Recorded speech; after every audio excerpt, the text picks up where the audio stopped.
Welcome to Dharma in Motion, where we learn together how to bring the Buddha's teachings into every breath of modern life. Here, we don't speak of distant ideals, but simply return to the stillness within, to realize that happiness has never left us. Sometimes we wonder why life holds so much suffering. We wish others could understand us, hope everything goes as planned, and long for happiness to come easily. Yet those very desires are the roots of suffering. The Buddha once taught that humans suffer because they try to hold on to things that do not belong to them. The more we cling, the more we lose. The more we want things our way, the more tangled our hearts become. Some people live their whole lives without ever truly living. They only chase the shadow of desire, of gain and loss, of winning and losing. They don't realize that true joy doesn't come from the outside, but from inner stillness, from the ability to let go of what weighs the heart down. Like holding a handful of sand, the tighter we grip, the more it slips away. Only when we loosen our hand can we keep peace. Try stopping for a moment. Take a deep breath. Hear the birds singing outside. Feel the breeze brush through your hair. Sense your breath moving slowly through your chest. Life isn't always smooth, but among all the unwanted things, there are still countless reasons to be grateful, to still see the sun, to still hear the wind, to still smile. That alone is happiness. Someone may ask, how can we live joyfully amid suffering? The answer lies in every heart. To live joyfully doesn't mean pretending we don't suffer, but learning to look at suffering with gentleness. When we can smile at adversity, we've already taken our first step toward liberation. For when the mind is peaceful, suffering dissolves on its own. Happiness is not something to be sought far away. It is the simple awareness of this very moment. If we know how to pause, to listen, and to be grateful, every breath becomes a miracle. Each passing day is no longer a burden, but a gift of life. If today something makes you weary, just sit quietly and let the wind pass. Let the mind settle. Remind yourself that you are alive, and that alone is the greatest miracle. When the mind is at peace, suffering fades away like evening clouds dissolving into the sky. Every breath is a miracle, every dawn a chance to live again, to be calmer than yesterday. Why are there people born into abundance yet still feel empty, while others in loss and poverty still smile gently? Perhaps the difference lies not in circumstances, but in how we look at suffering. Suffering, when seen clearly, is the kindest teacher, offering the deepest lesson in life, the lesson of happiness. We all fear suffering, loss, pain, and loneliness. But if life were only filled with joy, would we ever truly appreciate the small happiness of each day? The Buddha taught, without mud, the lotus cannot bloom. Just as the lotus needs mud to blossom, we need to go through suffering to grow and understand the true value of happiness. Suffering is not an enemy to destroy, but something to be understood. Only by understanding the roots of suffering can we find the path to end it. This is the essence of the Four Noble Truths, the Buddha's most precious teaching, the truth of suffering, recognizing that life contains suffering, the truth of the cause, seeing that the roots of suffering are attachment, greed, anger, and ignorance, the truth of the cessation, knowing that suffering can be ended, and the truth of the path, the practice of right mindfulness, right concentration, and right view to transform suffering. Like a traveler lost in the forest, if we don't know where we are, how can we find the way out? Suffering is the map that guides us back to ourselves. It makes us pause, reflect, and ask what truly matters in this life. Some people only understand peace after they've known pain. Having once lost someone they love, they learn to cherish every moment together. Having once fallen into despair, they understand the value of a smile, a kind word, a caring glance. Suffering, when seen with mindfulness, is no longer a burden but a precious gift that helps us grow, letting compassion and wisdom blossom. Suffering is the kindest teacher, for only through it do we get the chance to see ourselves clearly. Every hardship is a mirror reflecting our inner world, showing us what truly matters. Suffering doesn't come to punish us, but to awaken us. Like lightning in the dark, it illuminates the path we've been blindly walking. The Buddha never taught us to run away from suffering, but to look straight into it. Only by looking deeply can we see the true nature of all things. A sick person who avoids diagnosis only worsens the illness, but one who faces it bravely and understands its cause can begin to heal. Suffering is the same. Running away only exhausts us. Stopping, observing, and accepting it is the beginning of peace. In the Dhammapada, the Buddha taught, "Among those who understand suffering, peace is found." When we understand suffering, we stop blaming, stop resenting, and realize that everything unfolds by causes and conditions. The one who hurt us may also be carrying their own pain. Understanding this softens our hearts, dissolves anger, and allows compassion to arise. There was once a woman named Han, living in central Vietnam, who lost her young child in an accident. The pain crushed her, and she lived for years in bitterness and grief. One day, a friend took her to a temple to listen to the Dharma. The abbot said, "Suffering is not your enemy. It is a friend reminding you that life is impermanent and that you truly own nothing." Those simple words seeped into her heart. After that Dharma talk, she began to practice breathing, sitting still, and remembering her child with gratitude instead of tears. She said that whenever she thought of her child, she no longer cried out, but closed her eyes, recited Namo Amitabha Buddha, and smiled, because she realized her child had never truly gone. Only the conditions had ended, but love remained. By understanding impermanence, she stopped blaming life. By understanding suffering, she stopped fearing it. Those who understand suffering no longer try to avoid it, because they know there's no escape. Instead of complaining, they learn to walk peacefully through it. A monk was once asked, "Master, how can we end suffering?" The monk smiled and said, "To end suffering, look deeply into it." Such a simple sentence, yet it holds an entire path of practice. When we look deeply, we see that within suffering lies the seed of happiness, just as within a bitter seed lies the sweetness of the future fruit. Suffering slows us down. In that slowing, we begin to hear our own hearts. Amid all the noise, we realize that what seemed important is small, and what we took for granted is the very source of happiness.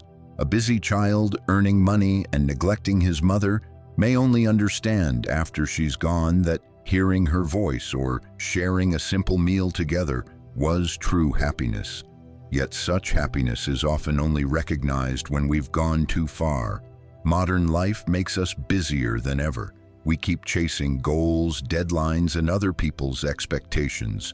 But the more we run, the farther we drift from ourselves. One day, when we finally stop, we may suddenly feel an emptiness inside. Everything we thought would bring joy, money, fame, praise, turns out to be fleeting waves. Only a peaceful mind is the true shore. When we understand this, we begin to slow down, look deeper, and learn to stop before it's too late. There is a beautiful parable. A man running from a tiger grabs a vine hanging from a cliff. Below him is a deep abyss. Above, the tiger roars. Beside him, two mice, one black and one white, take turns gnawing at the vine. In that dangerous moment, he spots a ripe bunch of red strawberries growing nearby, plucks one, tastes it, and smiles. Delicious. This is the profound philosophy of Buddhism, to savor the sweetness of the present moment, even in danger, because life is impermanent and only this moment is real. When we deeply understand impermanence, we stop fearing loss. We realize that nothing lasts forever. We may meet today and part tomorrow. Knowing this, we love more fully, lighten our hearts, and no longer cling to small things. Those who understand impermanence do not try to control, because they know everything is changing, minute by minute, second by second. They simply smile gently, live wholeheartedly, love deeply, and let go completely. A Zen master once said, "If you can learn to sit with your pain, that pain will transform into wisdom." When we sit still, we give suffering a chance to speak. When we are silent, we give the mind space to heal. Many people cannot bear their emotions, so they fill the void with work, social media, movies, shopping. But the more they fill, the greater the emptiness grows. Only when we have the courage to sit with ourselves can suffering truly be transformed. Try just once not to react right away. When someone says something that hurts you, don't respond immediately. Breathe. Inhale, I know I am angry. Exhale, I smile at my anger. Anger is not the enemy, but a crying child within us. When we embrace it with breath and mindfulness, it will dissolve like clouds drifting across the sky. This is the art of stop, see, let go in meditation. Stop so we aren't swept away by emotion. See to understand, and let go to be free. Mindfulness is not something lofty, but awareness in the smallest actions. When washing dishes, know you are washing dishes. When drinking tea, just drink tea. When walking, be aware of each step touching the ground. This awareness helps us live more deeply, and suffering gradually fades, because our minds are no longer trapped in the past or fearful of the future. There is only the present moment where life is truly happening. In life's storms, a mindful person is like one who holds the steering wheel firmly. The waves still rise, but they are not swept away. They observe, breathe evenly, smile, and the waves naturally calm. Like a lake, when the water stops being disturbed, the moon can be seen clearly. When the mind stops wavering, wisdom reveals itself. Some say mindfulness means living slowly, but it is not slowness of the body, it is depth of the mind. Amidst the rush, we can still live mindfully, still breathe among the crowd, still smile amid worries. Mindfulness doesn't separate us from life. It allows us to live fully within it, without being carried away. When we understand suffering, we stop fearing it. When we understand impermanence, we stop clinging. And when we know mindfulness, we stop losing our way. These are the three keys that open the door to peace. Understanding suffering teaches us gratitude for what we have. Understanding impermanence helps us live wholeheartedly in the present. And mindfulness helps us stay awake in every breath. Someone once said, "Happiness is not a destination, but the way we walk." When walking in mindfulness, each step is peace, each breath is happiness. At that moment, we no longer need to seek anything more. Everything is already enough, and in that enoughness, suffering melts away, like ice under the sun. There is a story often told in the monastic community that few forget. It tells of a carpenter who worked his whole life for a wealthy man. When he grew old, he asked to retire. The master smiled and said, "Before you retire, please build one last house for me as a farewell gift." The carpenter reluctantly agreed, but wanting to finish quickly, he worked carelessly, chose poor wood, cut corners, and rushed to complete it. When the house was done, the master handed him the keys and said, "This house is my gift to you." At that moment, the carpenter was stunned and filled with regret.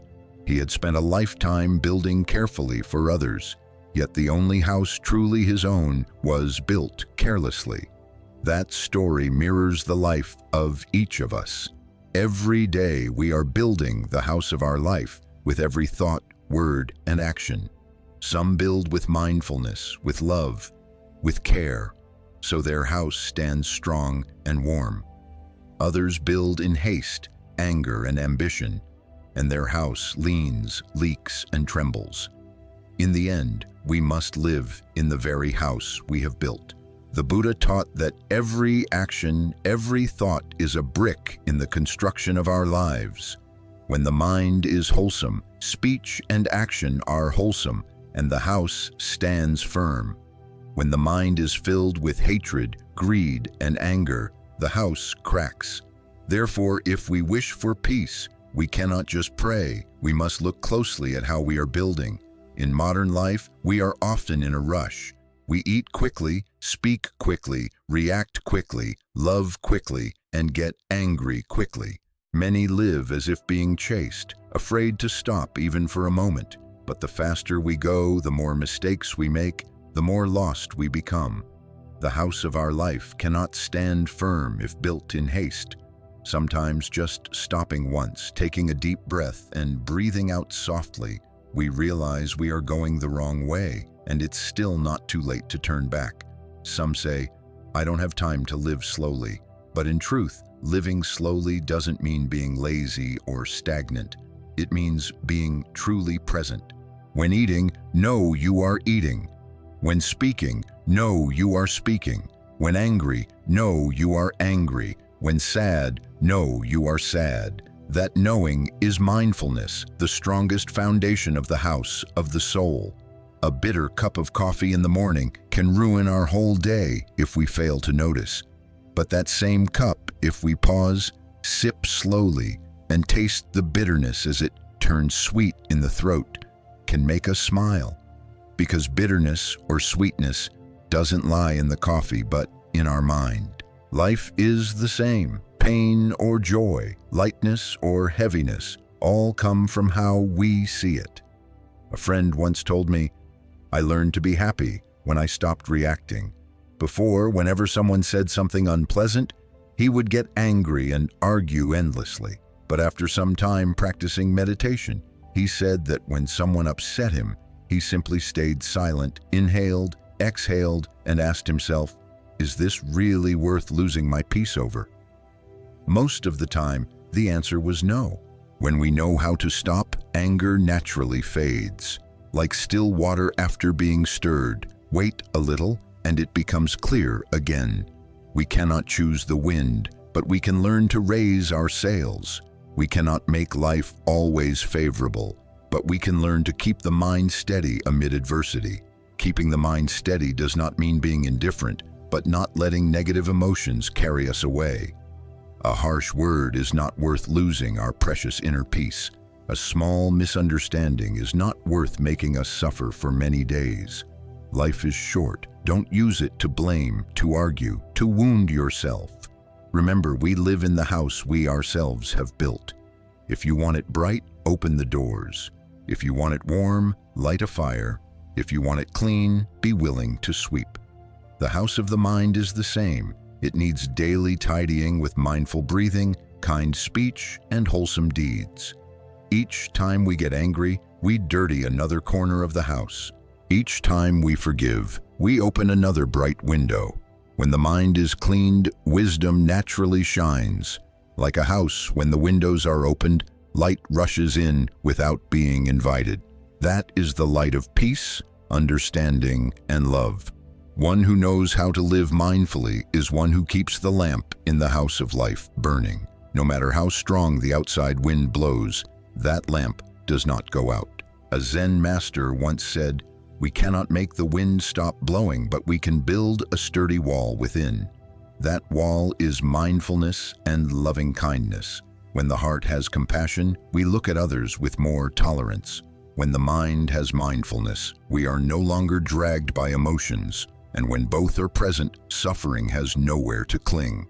Imagine each morning upon waking, we spend a few minutes sitting quietly, taking a deep breath, smiling and whispering, "Today I will lay one more brick of peace for the house of my life."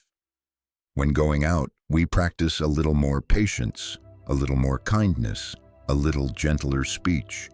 These small acts, day by day, will transform our mind. And at some point, looking back, we will realize we are living in a radiant house of peace.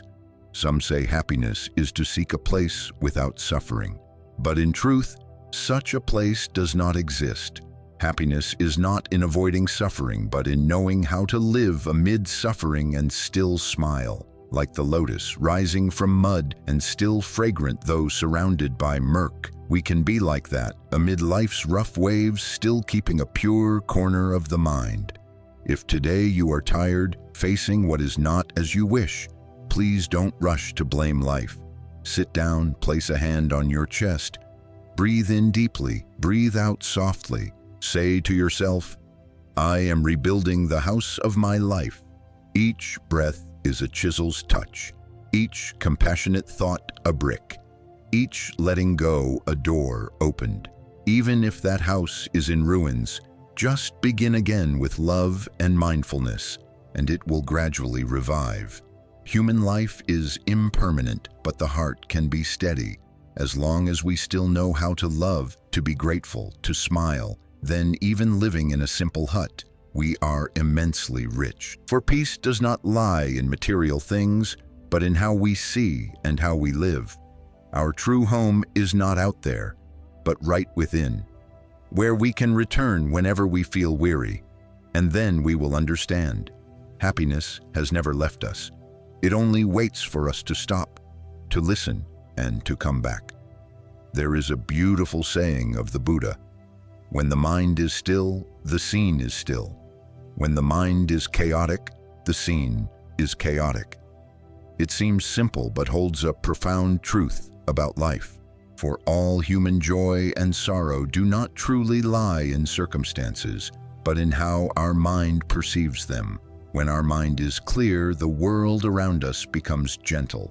When our mind is agitated, everything turns into a storm. Imagine a calm, mirror-like lake. Without wind, the water is clear, reflecting the sky and every drifting cloud. But just one small stone dropped in sets ripples spreading, distorting the reflection. Our mind is like that lake. Each bout of anger, each fear, each attachment is a stone thrown into the water. If we keep tossing stones, the lake will never be calm. Many people try to find peace by changing circumstances, moving house, changing jobs, going far away, even avoiding those who upset them. Yet wherever they go, suffering follows. Because suffering is not outside, but in a mind not yet at rest. When the mind is still, even in a crowded market, we can hear the sound of peace. When the mind is chaotic, even on a lonely mountain, we feel uneasy. Someone once asked a Zen master, I sit in meditation, but my mind keeps wandering. How can I be concentrated? The master replied, do not try to force it to stand still. Just sit quietly and watch it move. It sounds paradoxical, but it is the essence of meditation. The more we try to force the mind to be silent, the more it rebels. The more we want delusion to end, the stronger it becomes. Only when we accept, look deeply, and refrain from judgment will the mind naturally settle. Like a turbid stream, if we stir it, the water only grows muddier. But if we leave it alone, in time, the sediment settles and the water clears. Meditation is precisely that, leaving it be. No forcing, no resisting, just observing with a gentle heart. When we observe long enough, we realize emotions, thoughts, and afflictions come and go. None stay forever, and that brings freedom. One reason humans suffer is that we believe negative emotions are ourselves. When sad, we say, I am sad. When angry, we say, I am angry. But in truth, sadness and anger are only guests in the mind. They come and go like clouds crossing the sky. They are not us. When we understand this, we are no longer dragged by emotions. We simply smile quietly, watch them arrive, watch them depart, like someone standing by the river watching the water flow. The Buddha taught that when the mind is no longer governed by greed, anger, and delusion, wisdom and compassion naturally appear.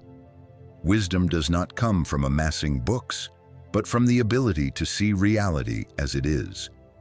Compassion does not come from words, but from a heart that has known suffering and understands the pain of others. When the mind is like a still lake, these two qualities naturally arise. In daily life, a still mind does not mean being detached or emotionless, but knowing how to steady ourselves amid all changes. When someone praises us, we smile. When someone criticizes us, we also smile. Not because we don't care, but because we understand that all words are merely wind. The wind comes and goes and cannot muddy a lake already calm. Someone asks, "How can I avoid being hurt when others make me sad?" The answer is, learn to become the lake. When a stone is thrown into water, only where it lands ripples. Most of the lake remains peaceful.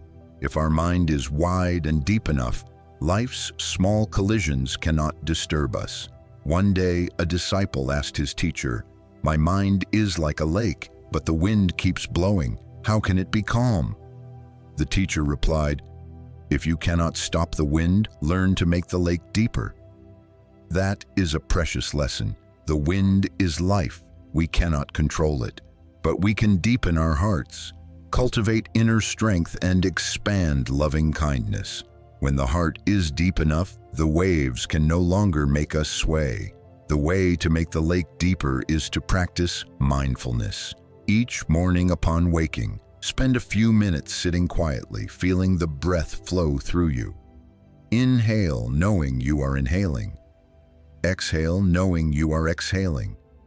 No need to force, only to be aware. When eating, just eat. When walking, just walk. When working, just work. Every small act done in awareness helps the lake grow clearer. Sometimes we think we must do something grand to find peace, but true peace comes from the smallest things. A cup of tea savored fully, a gentle word, a moment of deep listening. Every moment we live wholeheartedly makes the lake clearer. And when the mind is clear, everything shines.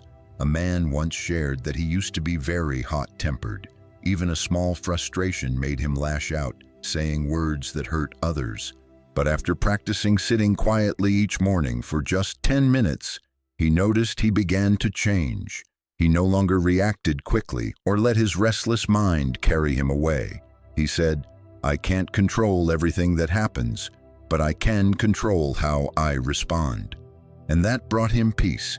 Peace is not the absence of waves, but the ability to remain steady when waves come.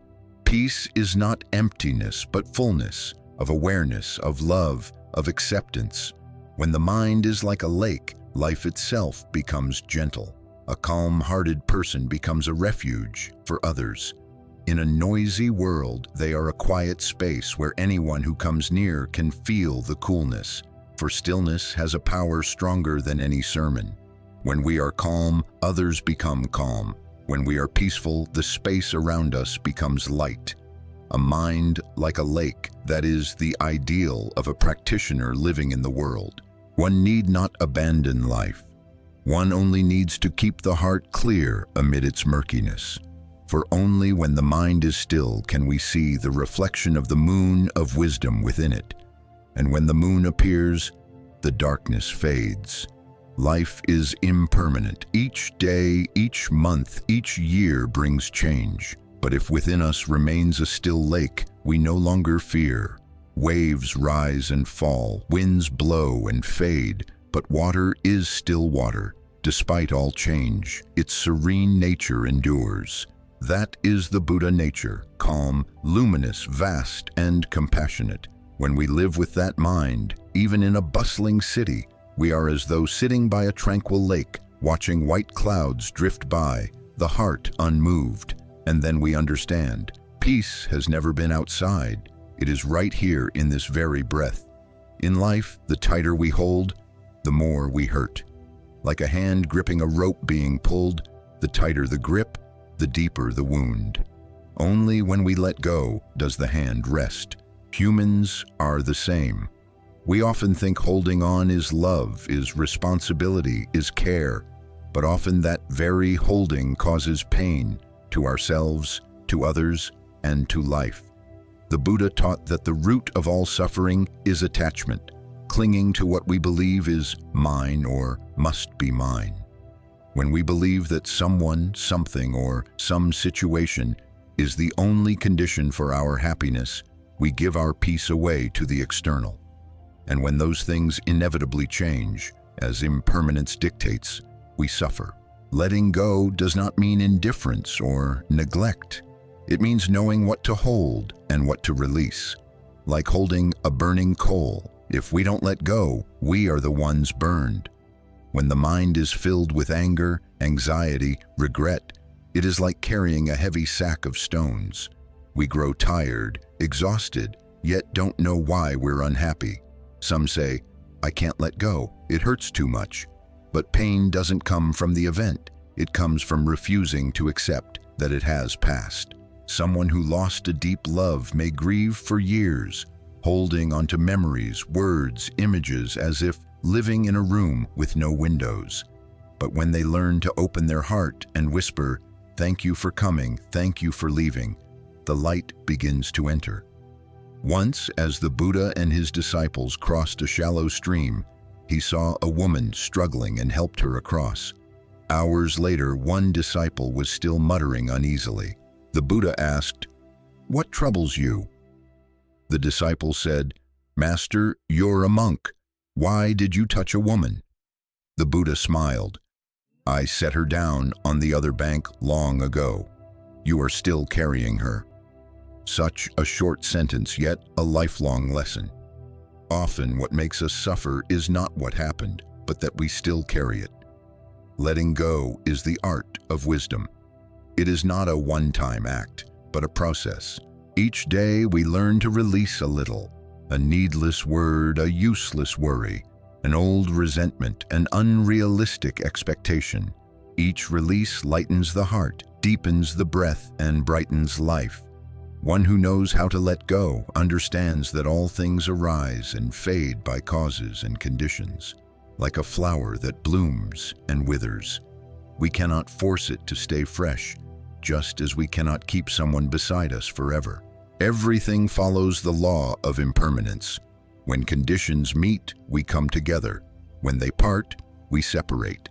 Instead of grieving, be grateful for having shared a part of the journey. Letting go is also how we return to ourselves. For when we cling too much, we forget our own weary soul. Sometimes we let go, not because love has ended, but because we wish to love more wisely. To let go is to keep serenity, to preserve respect for both sides. And when we truly let go, love doesn't disappear. It becomes pure, spacious, and compassionate. In the scriptures, there is the example of a man crossing a river. He uses a raft to reach the other shore. Once across, he says, "This raft saved my life. I must carry it in case I need it again." So he hoists it onto his shoulders, growing weary. The Buddha said, "When you have crossed, leave the raft behind." This teaching reminds us that even the Dharma itself is only a means for awakening, not something to cling to. How much less, then, should we cling to worldly things, fame, status, wealth, or praise? Letting go is not losing, but gaining. Gaining ease, lightness, and the way back to oneself. When we let go, we realize what we truly need was never material, but inner peace. One with a peaceful heart finds happiness anywhere. One with a restless mind feels empty, even with everything in hand. A friend once told me that after losing his job, he fell into despair. The sense of loss, shame, and fear nearly broke him. But one morning, sitting by the window, watching sunlight fall onto his cup of tea, he suddenly smiled.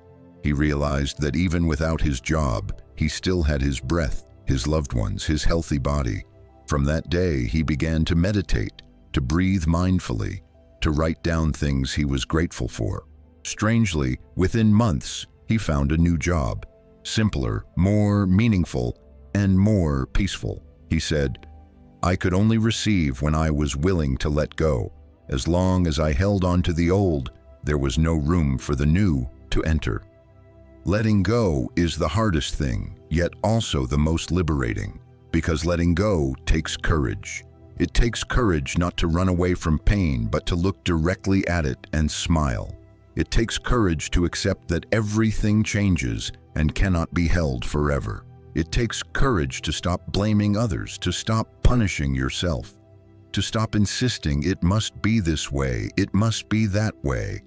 And in that very moment of acceptance, a miracle happens. The mind naturally settles, the breath deepens, and the eyes grow gentler toward life. Letting go does not make us weaker, it makes us stronger. For one who knows how to let go has conquered themselves, overcoming stubbornness, habits of suffering, and the fear of loss. When we can master ourselves, nothing in life can make us suffer anymore. There is a saying, let go of one thought and the whole sky opens. When we release one stubborn idea, one worry, one craving, the world becomes wider, brighter, and lighter. The less we cling, the freer we are. The fewer our desires, the happier we become. The less we hold, the more we gain. Take a deep breath. As you inhale, recognize that you are alive. As you exhale, release all that you no longer need to carry. In this way, each breath becomes a letting go, each moment a small liberation. When we truly let go, we see that there is nothing to achieve, nothing to keep. Life is not a battle to win or lose, but a journey to understand, to love, to live fully in each breath. Letting go is not an ending, it is a beginning. The beginning of a peaceful, free, and compassionate life. There is something strange about human beings. Everyone wants happiness, yet few truly live in it, because most of the time we live in the past or the future. We grieve what is gone, worry about what is not yet here, and forget that the present moment is the only place where happiness exists. The Buddha taught, no one can live in yesterday, and no one can breathe in tomorrow. Only this breath, this moment is real. Living in the present does not mean forgetting the past or abandoning the future. It means not letting them occupy the whole mind. The past is for learning, not for suffering. The future is for preparing, not for worrying. When we learn to pause in the present, the mind naturally settles and life becomes light. Let's look at a day in our own life. In the morning, we grab our phone, read the news, think of work, think of what must be done. We eat breakfast while our mind drifts. On the road, we grow irritated by traffic, by weather, by others moving too slowly. The day rushes by in tension and haste. By evening, we sigh, another day gone. But in truth, we didn't live that day, we merely ran through it. The Buddha once told his disciples a parable. He said, there is a man who is thirsty, yet keeps running to find a well, not realizing there is water right beside him. People today are like that, always searching for peace, forgetting that peace is already here in each breath, each step, each smile.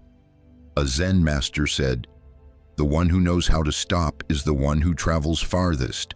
It sounds paradoxical, but it is deeply true, because when we stop, we can see where we are. When we stop, we can truly see life.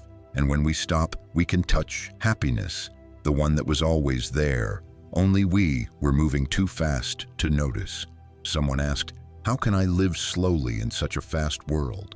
The answer is, you don't have to change the world, only the rhythm of your mind. Begin with small things. When eating, don't scroll your phone. Look at the colors of your food. Smell its aroma, chew slowly. When drinking water, feel the coolness pass down your throat. When walking, notice your steps, the wind brushing through your hair. When speaking, look into the other person's eyes. Listen truly, not just to reply. These small things are the gateways to peace. A friend of mine once worked in a busy office. He always thought, when this project is done, I'll rest. When I buy a house, I'll be happy. When I have time, I'll meditate. But year after year, that when never came, until one day, exhausted, he had to stop working. During his time at home, he learned to pause. Each morning he sat quietly for a few minutes, simply breathing, watching the sunrise through the window. He said, "For the first time in years, I saw how beautiful the morning light is." Later, when he returned to work, he kept that habit and realized that it wasn't work that tired him, but that he had forgotten to live amid his work. When we live in the present, even small things become precious. A cup of tea, a smile, a bird's song, a ray of sunlight on the wall, all are miracles. For when the mind is present, everything has meaning. One without mindfulness may live 100 years and barely touch life. One with mindfulness may live a single day, yet every moment is full and complete. Mindfulness is not only sitting meditation, it is the way we live in every moment. When we wash clothes, cook, sweep, drive, work, each can be meditation if done in awareness. To act while knowing you are acting without being pulled by thoughts, that is meditation. A person living in mindfulness doesn't need to seek happiness, for happiness walks with them. The Buddha said, "One who lives in the present moment has found nirvana in this very life." Nirvana is not far away, not a hidden realm after death. It is the state of a mind free from clinging, untouched by past or future. When the mind dwells in the present, that is nirvana in daily life. Imagine each morning, instead of reaching for your phone, you spend a few minutes breathing and smiling. You whisper, "Today I am alive. I breathe. I see the light. I am loved." That alone is enough to begin a beautiful day. And at night, before sleeping, instead of worrying about tomorrow, quietly give thanks for the small blessings of the day. Be grateful to still breathe, to still have someone to love, to still have a home to return to. When gratitude fills the heart, even sleep becomes peaceful. A Zen master once said, "If you cannot find peace in this moment, you will never find it anywhere." That saying is a reminder for all of us. Life does not promise that tomorrow will be calm, but it always offers light today, if only we pause to see it. One who knows how to live in the present has learned the art of living, not running, not forcing, not clinging, just living fully in each breath. Every moment is a blooming flower, a miracle of life. When we can look deeply into this very moment, we will see that it contains everything: the past, the future, joy, sorrow, and serenity. Life is short. Tomorrow we may grow old, loved ones may go away, the world may change. But if right now we can smile, take a deep breath, and know that we are alive, then even that 1 minute is already happiness. Living in the present is not escaping, it is awakening. It is not forgetting, it is seeing deeply. It is not stopping action, it is acting with awareness. When we understand this, we realize that peace has never left us. We were simply not quiet enough to see it. Rejoice and live, for each breath is a gift, each day a miracle, and every moment passing by is an opportunity to dwell in presence, to love, to be grateful, and to truly live. The ancients said, "He who knows contentment, though lying on the ground, is still happy. He who does not know contentment, though dwelling in heaven, is still not at peace." It means that one who knows enough can be happy even on the bare earth, while one who does not, even in a palace, remains restless. This is one of the Buddha's most profound teachings. Contentment is true wealth. In today's world, people seem to have more than ever: more money, more comforts, more opportunities, yet are more tired, anxious, and lonely. Because we keep chasing what we don't have, forgetting to cherish what we do. The more we compare, the more we crave. The more entangled the heart becomes. The more we chase the new, the more we lose the simple joy that was always within us. The Buddha taught, the rich person is not the one who has much, but the one who desires little. Desire is like fire. The more you feed it, the stronger it burns. Only when we learn to stop, To be content does the fire extinguish, leaving behind the gentle warmth of peace. Knowing contentment doesn't mean giving up everything. It means realizing that happiness lies not in having more or less, but in a heart that appreciates. There once was a farmer who lived in a poor village. Each day, he ate rice with vegetables and slept in his small house. One day, a merchant passed by and asked, "Why don't you work harder to live more comfortably?" The farmer smiled. "I already have food to eat, clothes to wear, a roof to cover me. What more do I need?"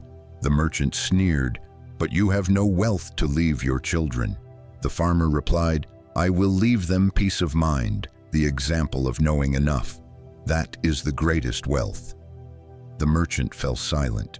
He had everything, yet every night lay awake, afraid of loss, afraid of being surpassed.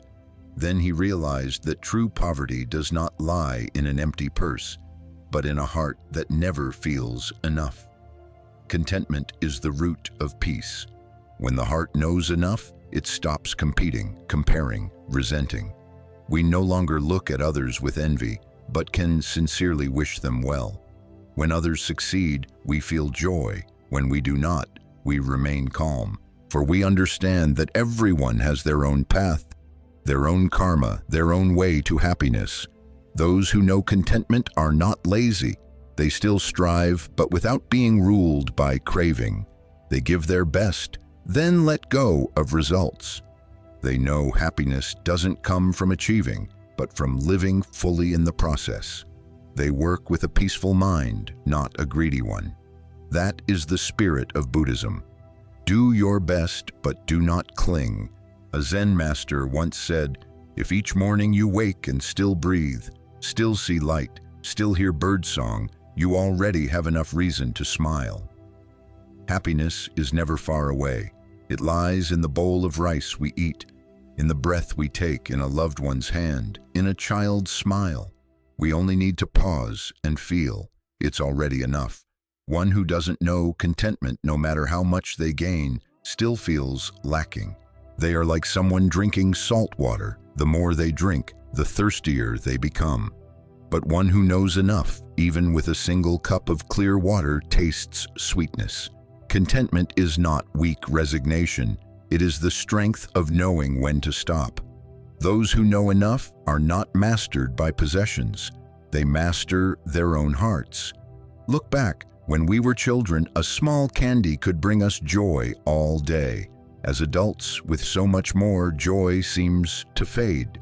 Not because life grew harsher, but because our hearts grew complicated. We forgot the simple happiness of a grateful heart. The one who knows contentment is free. They do not chase crowds, nor strive to prove themselves, nor seek validation.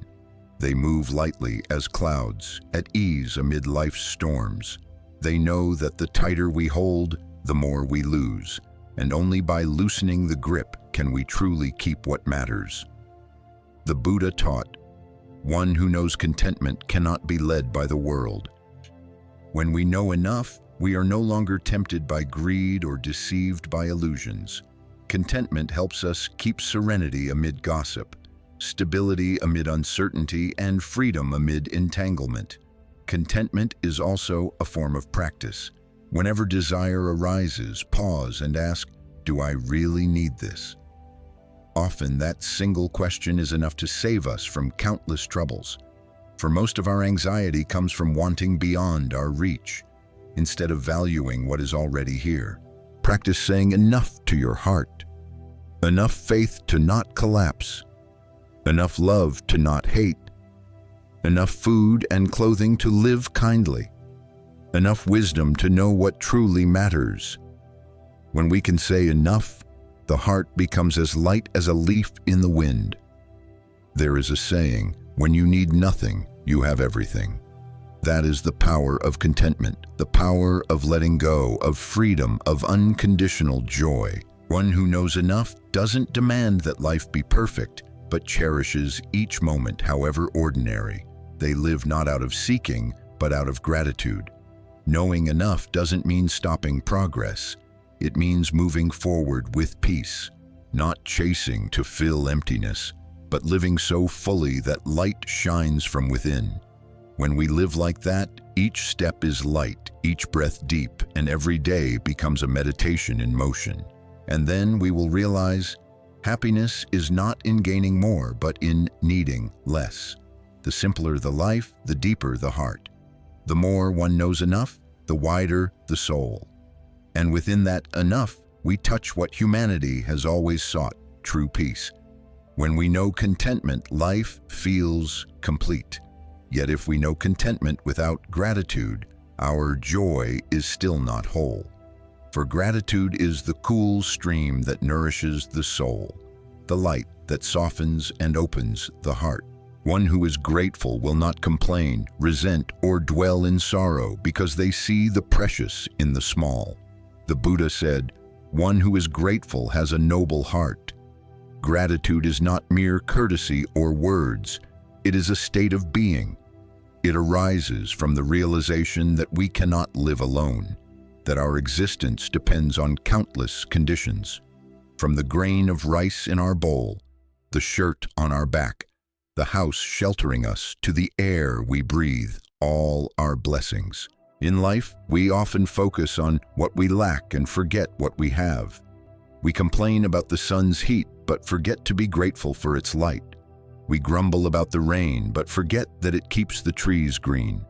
We get angry at loved ones for one harsh word, but forget the years of love and care.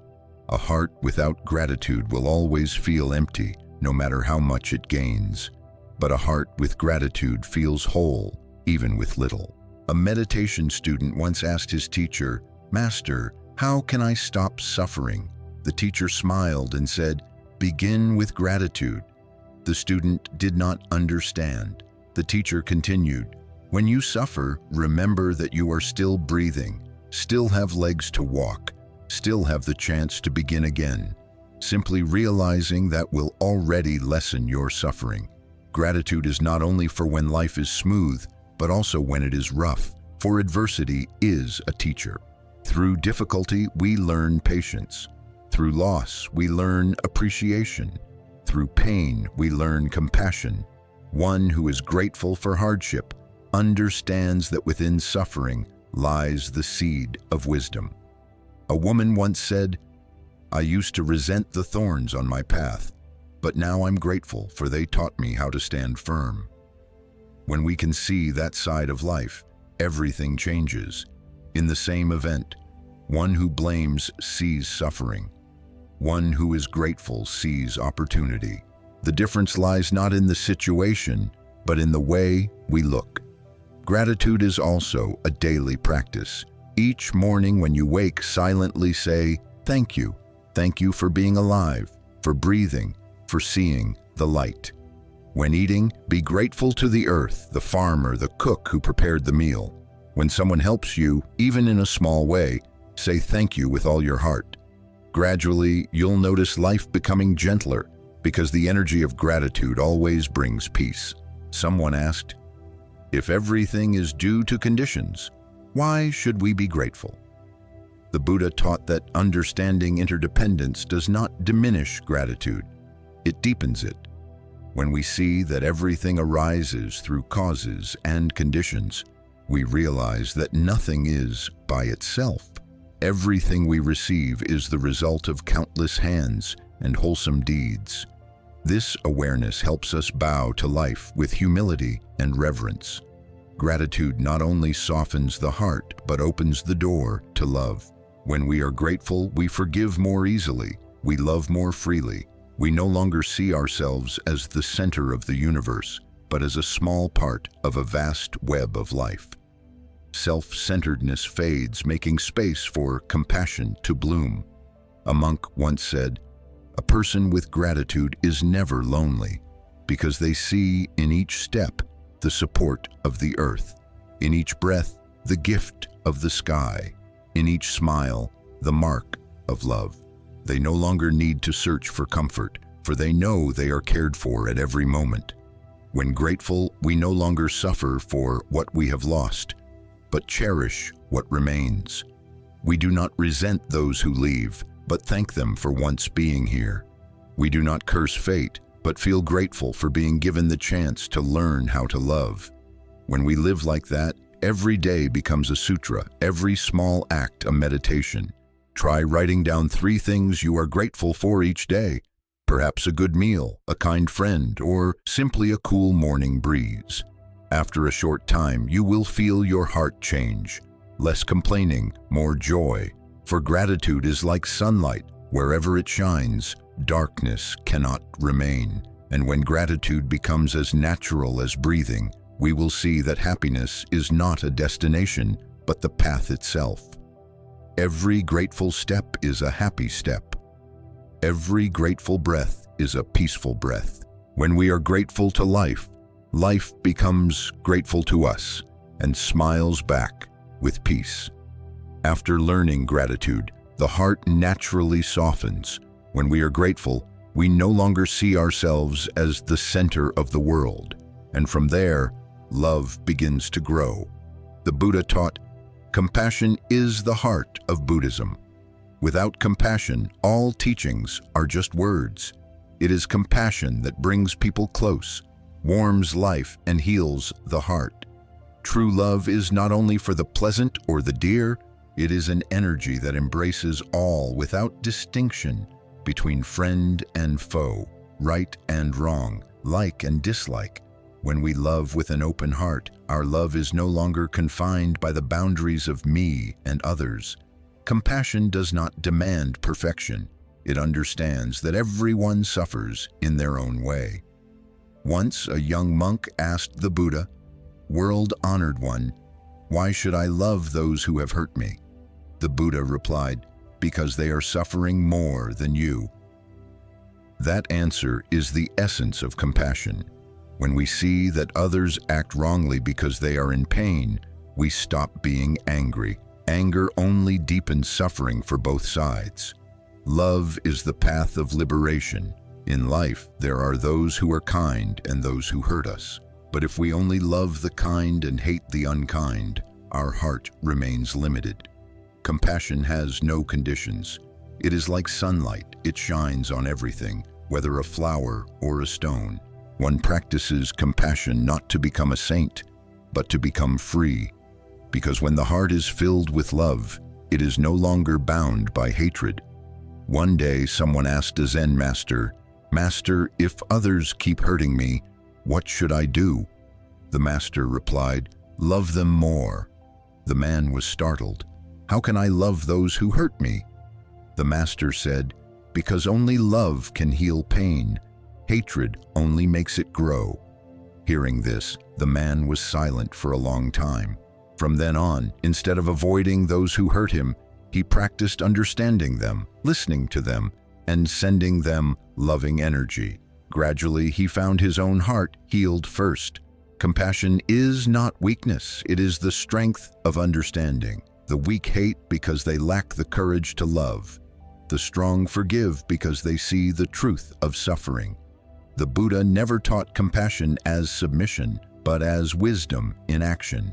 For only the wise see that anger is like drinking poison and expecting another to die. Compassion begins with understanding ourselves. When we can listen to our own pain, we can listen to others without judgment. When we can forgive our own mistakes, we can truly forgive others. Compassion cannot grow in a heart full of self-blame, so begin by loving yourself, not with indulgence, but with understanding. A simple practice is this. Each morning as you inhale, say silently, "May I be at peace." As you exhale, say, "May all beings be at peace." In this way, the breath becomes a stream of loving energy, spreading through the world.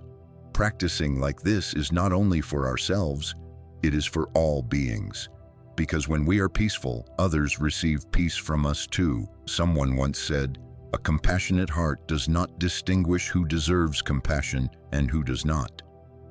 For in the eyes of compassion, everyone is suffering. The rich suffer from the fear of losing their wealth. The poor suffer from struggling to survive. Those who are loved suffer from the fear of loss. and the lonely suffer from having no one beside them.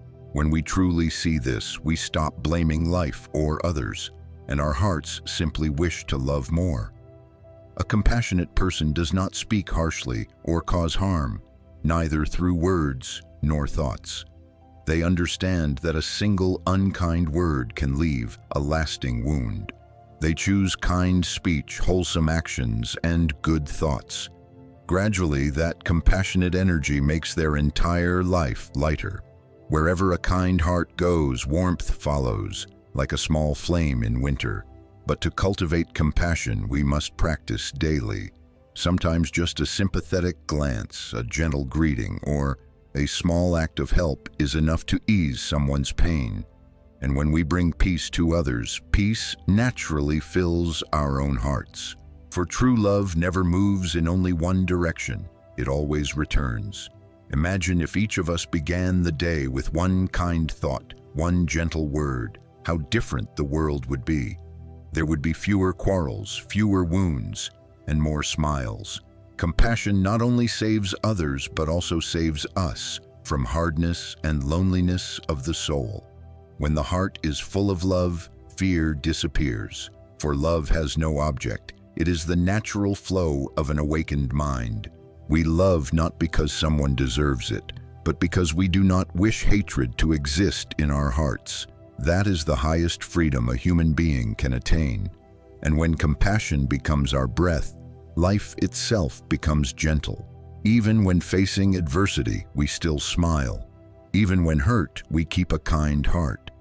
Even amidst the noise of the marketplace, we preserve a quiet sky within, because we understand only love makes life truly worth living. Forgiveness is one of the greatest virtues of humanity. It is not just an act for others. It is a gift we give ourselves. When we forgive, we open the prison door we've been locked inside and step into the light. For in truth, the one who suffers most is not the person offended, but the one who refuses to release resentment. The Buddha taught, holding anger in your heart is like grasping a hot coal and waiting for another to burn. Yet in reality, only we are burned. The tighter we hold hatred, the harder our hearts become, the dimmer our wisdom, and the farther peace drifts away. Only through forgiveness can we be truly free. Forgiveness does not mean forgetting everything or accepting wrongdoing. It means releasing the burden of hatred and ceasing to torment ourselves. Some pains come from the past, yet we allow them to control our present. We cannot change what happened, but we can change how we see it. And in changing our perspective, we have already begun to heal. A man once asked a Zen master, "I've tried to forget the one who hurt me, but it still pains me. How can I stop hating?" The master replied, "Don't try to forget, understand." When we try to forget, we fight against ourselves. When we understand, the heart softens. Understand that the other acted out of their own suffering, blinded by ignorance, lacking the wisdom to live differently. Once we see this, compassion replaces anger. A sutra tells of a monk who was insulted for many days. His disciple, upset, asked, "Master, why don't you respond?" The monk said, "If someone offers you a gift and you don't accept it, the gift still belongs to them." Such a simple yet profound truth. If we do not receive insults, they cannot harm us. Forgiveness is sometimes just that, not accepting another's hatred into our heart. Forgiveness is also a practice. At first, it's difficult, for the ego always wants revenge, wants to win. But if we stay still and look deeply, we'll see that holding grudges is like drinking poison and expecting another to suffer. When we can let go, we feel a lightness beyond measure. Someone once said, "Forgiveness does not change the past, but it opens the future." The past cannot be erased, but we can choose how to move forward. Forgiveness marks the beginning of freedom. It releases us from the chains of the past. Only when the mind is unbound can we live fully in the present, love freely, and smile amid imperfection. sometimes we must also learn to forgive ourselves. Many people carry guilt for mistakes long gone. They torment themselves, blame themselves, punish themselves. But the Buddha never taught that guilt is for condemnation. He taught that guilt is for understanding and transformation. When we see our faults, repent, and do not repeat them, our past becomes a step toward awakening. Self-forgiveness is not an excuse. It is acceptance that we too are learning to grow. A woman once shared that after losing a loved one in an accident, she lived for years in resentment. Every day she asked, "Why them? Why not someone else?" But one day, while listening to a Dharma talk on impermanence, she realized that death is a natural part of life. She wept deeply, then slowly felt her heart lighten. She said, "I haven't forgotten the pain, but I've learned to live with it without suffering." That is the power of forgiveness, not to erase, but to transform.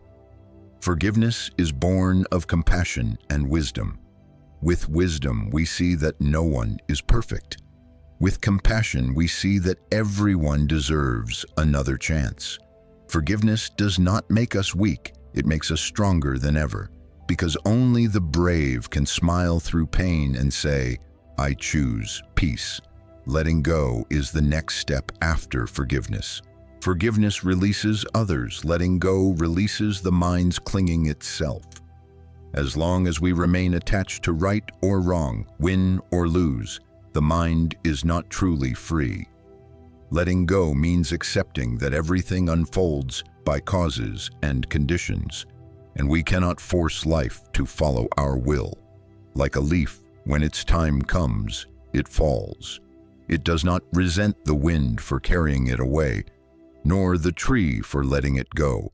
It simply drifts down, accepting and returning to the earth. So it is with us. When we let go, we no longer struggle against life, but flow with it, light and free. Letting go is not neglect or resignation. It is knowing our limits, knowing what we can do, and allowing causes and conditions to take care of the rest. One who lets go does not cease to act, but acts with awareness, free from greed, anger, and ignorance. Observe this. Every time we try to control everything, the mind becomes tense. But when we accept that life is as it is, the mind softens. That is the moment of letting go. No more resisting, no more trying to fix what cannot be fixed. Simply by breathing, smiling, and allowing life to flow in its natural rhythm, we feel our hearts as light as clouds drifting across the sky. Forgiveness and letting go cannot be learned by words alone, but through experience. Each time we choose not to react, we are forgiving. Each time we pause in anger, we are releasing. Each time we smile instead of blaming, we take one step closer to freedom. And when the heart knows forgiveness and release, life becomes lighter.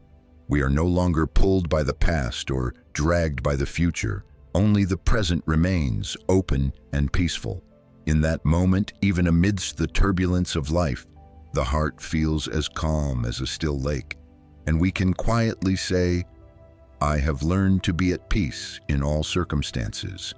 If there is one truth everyone must face in life, it is impermanence. Everything changes, nothing lasts, nothing stands still.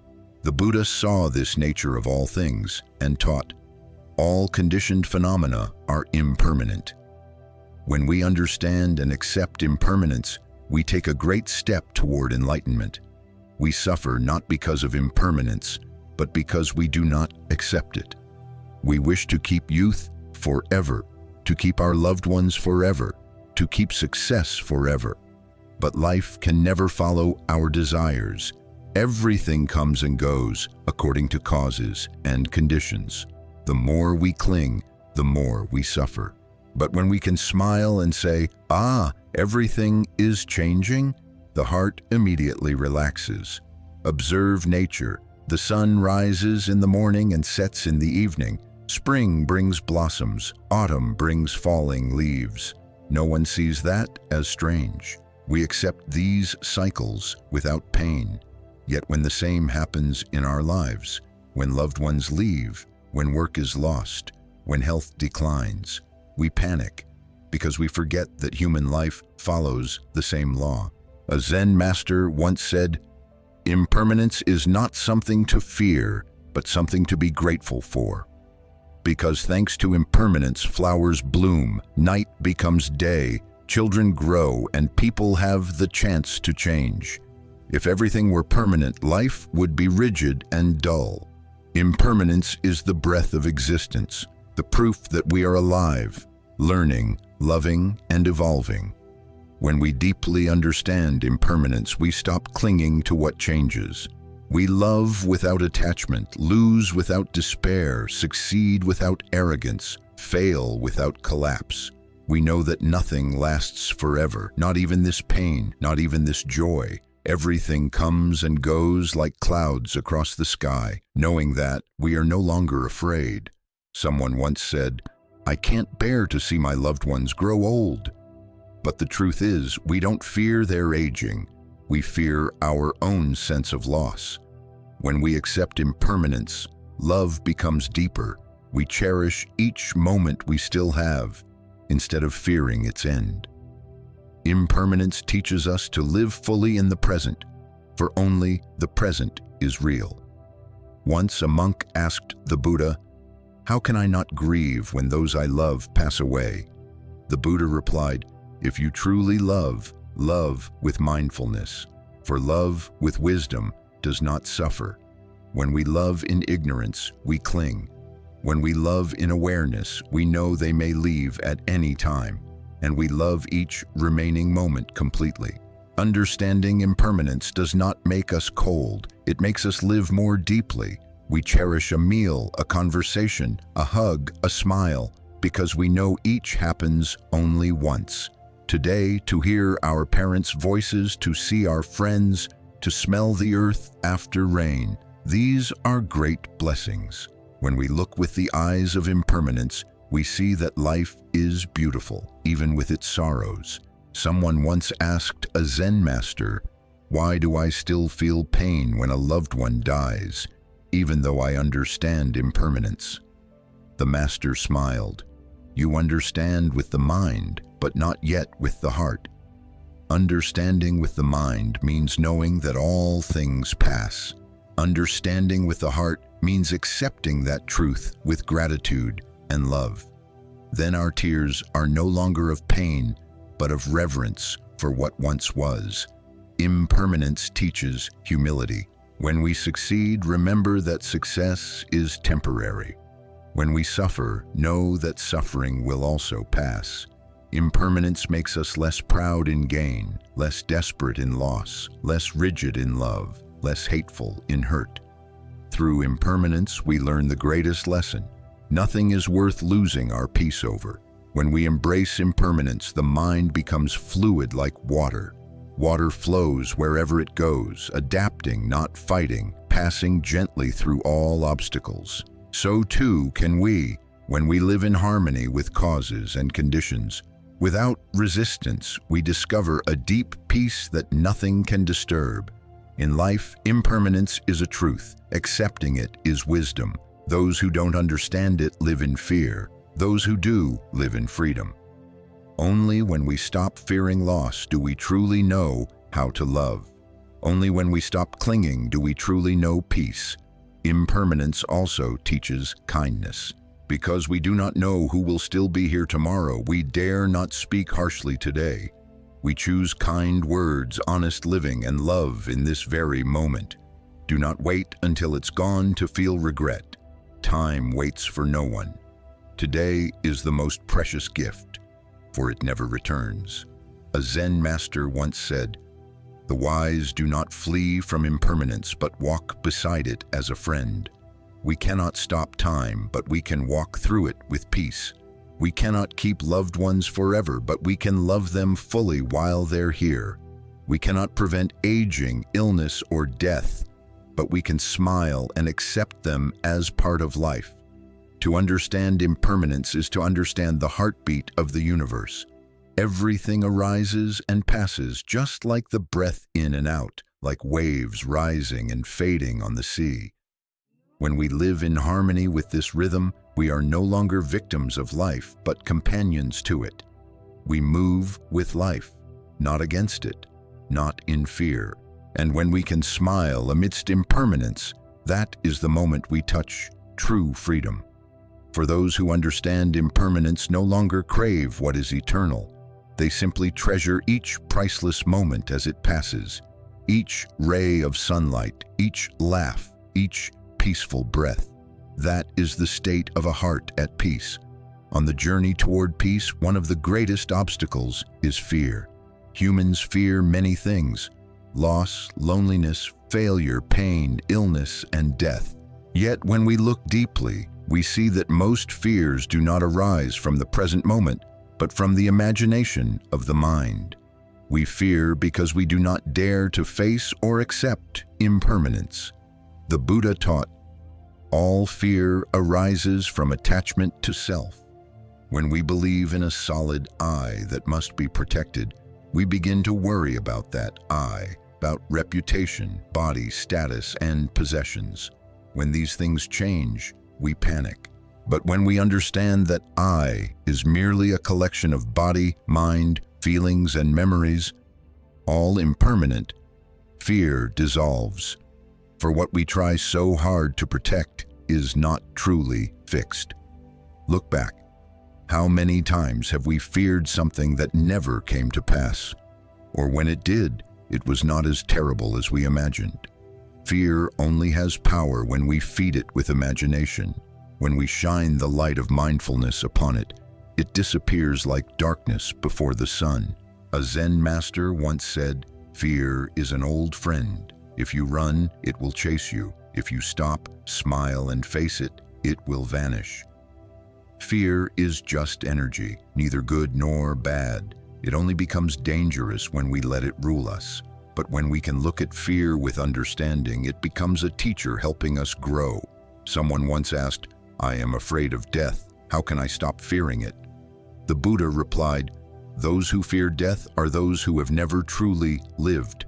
So, when we live each day mindfully, we no longer fear loss.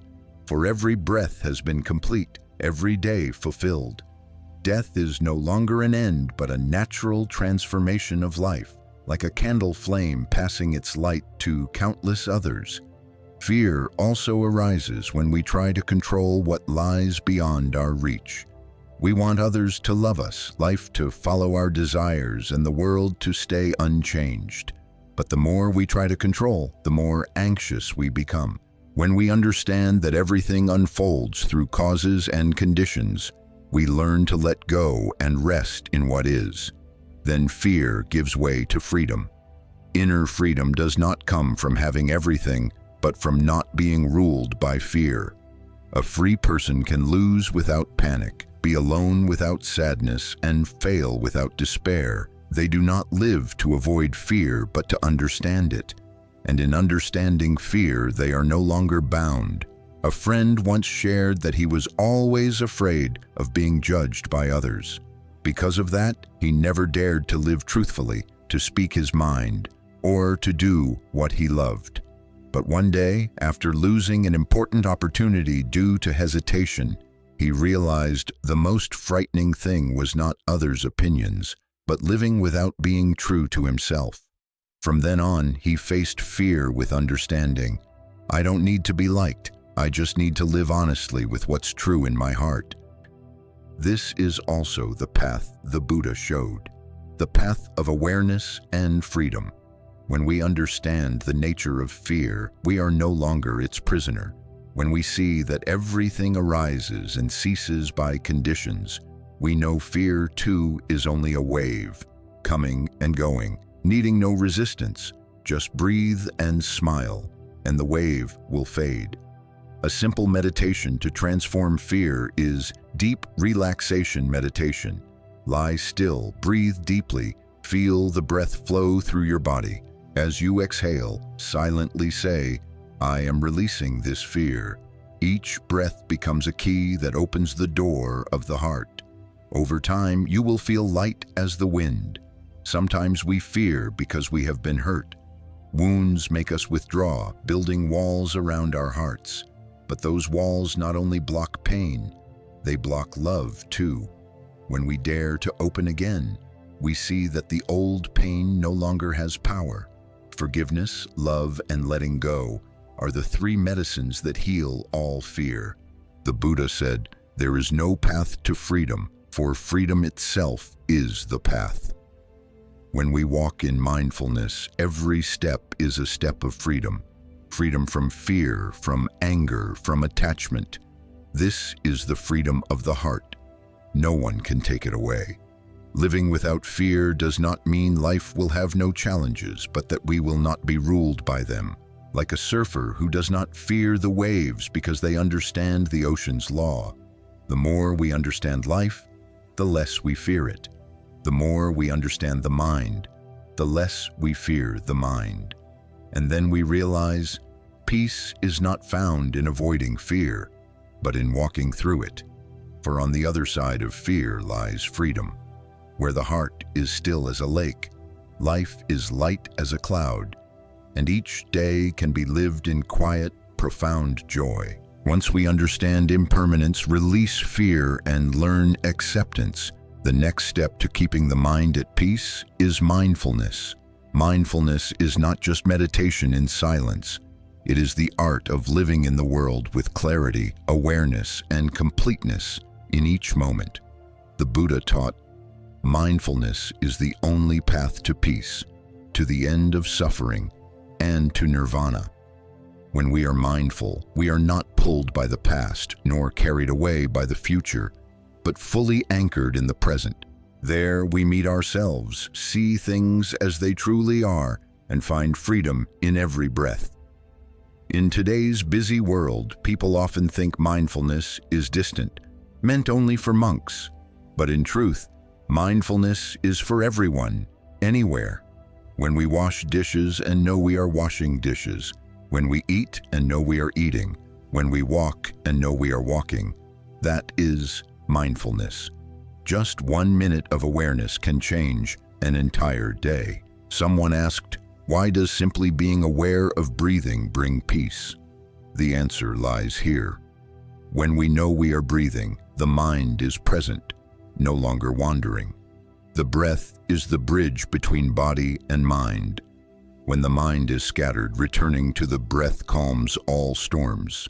Inhale, know that you are inhaling. Exhale, know that you are exhaling. So simple, yet so profound. A man once shared that he used to start each day tired, his mind full of worry. But after practicing mindfulness, everything changed. When washing his face, he felt the cool water on his skin. When eating breakfast, he ate silently and unhurriedly. He said, "Nothing outside has changed, but I feel lighter, happier." Indeed, when we live with mindfulness, we turn the ordinary into the sacred and the small into the miraculous. Mindfulness also helps us recognize emotions before they arise. When anger appears, we know this is anger.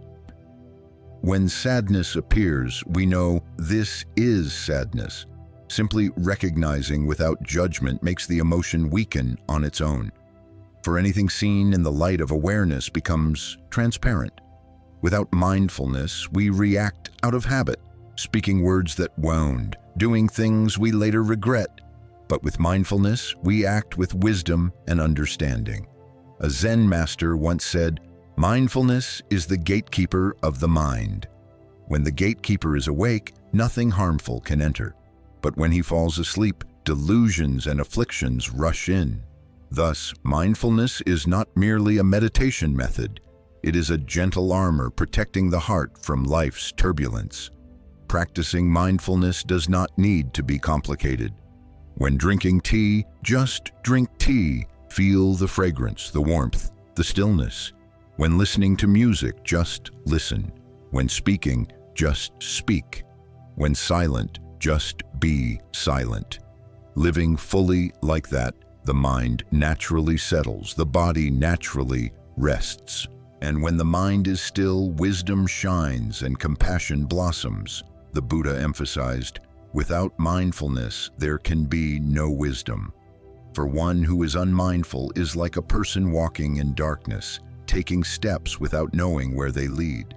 Only with the light of mindfulness illuminating the way can we see each step, each thought, each action clearly. Then life becomes deeper, lighter, and more meaningful. Someone once asked, "How can I stay mindful when life is too busy?" The truth is, we don't need more time. We need a different attitude. When working, be fully present in the work. When resting, truly rest. When speaking with someone, be wholly there. Don't let the body be here while the mind is elsewhere. That alone is already practicing in daily life. A mindful person does not need to search for peace always walks with them. Amid the market's noise, they feel calm within. Amid the chaos, they still hear their breath. Amid sorrow, they still keep their smile. Because mindfulness doesn't take us out of life, it helps us live deeply within it. With long practice, we witness a subtle transformation. Things that once made us angry now only make us smile. What once worried us now feels light. Because with mindfulness, we are no longer swept away by the whirlpool of emotions. We stand still in the flow of life, watching things come and go while the heart remains at peace. Someone said, "Mindfulness is a miracle, for it transforms suffering into understanding." When we observe suffering with mindfulness, we see its roots.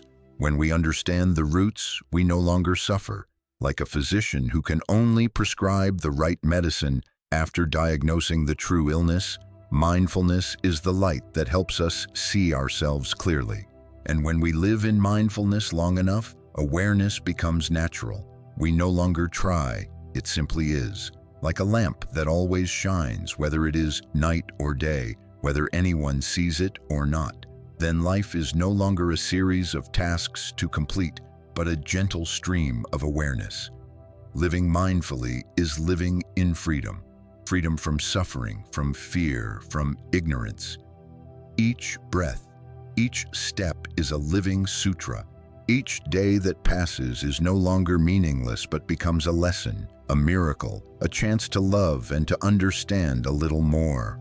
And when mindfulness has taken root in the heart, we realize that happiness is not a distant destination, but right here in this moment, in the breath coming and going, in the smile blooming, in the heart at peace. If mindfulness is the lamp that lights the soul, then wisdom is the radiance that reveals the truth of all things. Mindfulness helps us awaken in each moment. Wisdom helps us understand what we awaken to. These two are like the wings of a bird. Without one, we cannot fly far on the path of awakening. The Buddha said, "The wise see things as they truly are." Wisdom is not knowledge, not what we collect from books. It is the understanding that arises from direct experience, from deeply observing our own mind. It is the insight beyond right and wrong, gain and loss, love and hate, a clear seeing unclouded by emotion or bias. The wise do not live by reaction but by awareness. When facing adversity, they do not rush to blame or fear. They pause and observe. They ask, "What is this teaching me?" In that very moment, wisdom arises. For wisdom does not come from avoiding suffering, but from looking deeply into it and understanding. A man once asked the Buddha, "Lord, why do I continue to suffer?" The Buddha replied, "Because you do not see the cause of your suffering." We usually see only the surface, the event, the people, the circumstances, but not the root, which is our own mind. When we understand that all suffering arises from ignorance, craving, and attachment within ourselves, wisdom begins. And in that understanding, we stop blaming life or others and begin healing at the root. Wisdom does not take us away from life. It brings us closer, because when we are wise, we understand that everyone is walking their own path, each carrying their own pain and ignorance. Seeing this, We no longer wish to judge. We only wish to understand. When wisdom and compassion meet, the heart becomes deep and vast. A beautiful example of wisdom is when the Buddha saw a farmer in distress because his cows had run away. The man cried, "I'm miserable, my cows are gone." The Buddha turned to his disciples and said, "Do you see? That man suffers because he has many cows to lose. We are happy because we have none to keep." What seemed like a simple remark contained profound truth. Suffering does not come from loss, but from clinging. When we let go, we are free. Wisdom helps us see that everything arises from causes and conditions. Nothing happens by chance. When we understand this, we stop complaining and learn to flow with life. When things go well, we are not proud. When they go poorly, we are not resentful. We realize everything comes to teach us a lesson. With wisdom, every difficulty becomes an opportunity. In life, many seek knowledge, degrees, fame, information, but forget that wisdom is not about knowing much, but understanding deeply. A person may know thousands of things, but if they do not understand themselves, they still suffer. One who understands their own heart, even without much learning, lives in peace.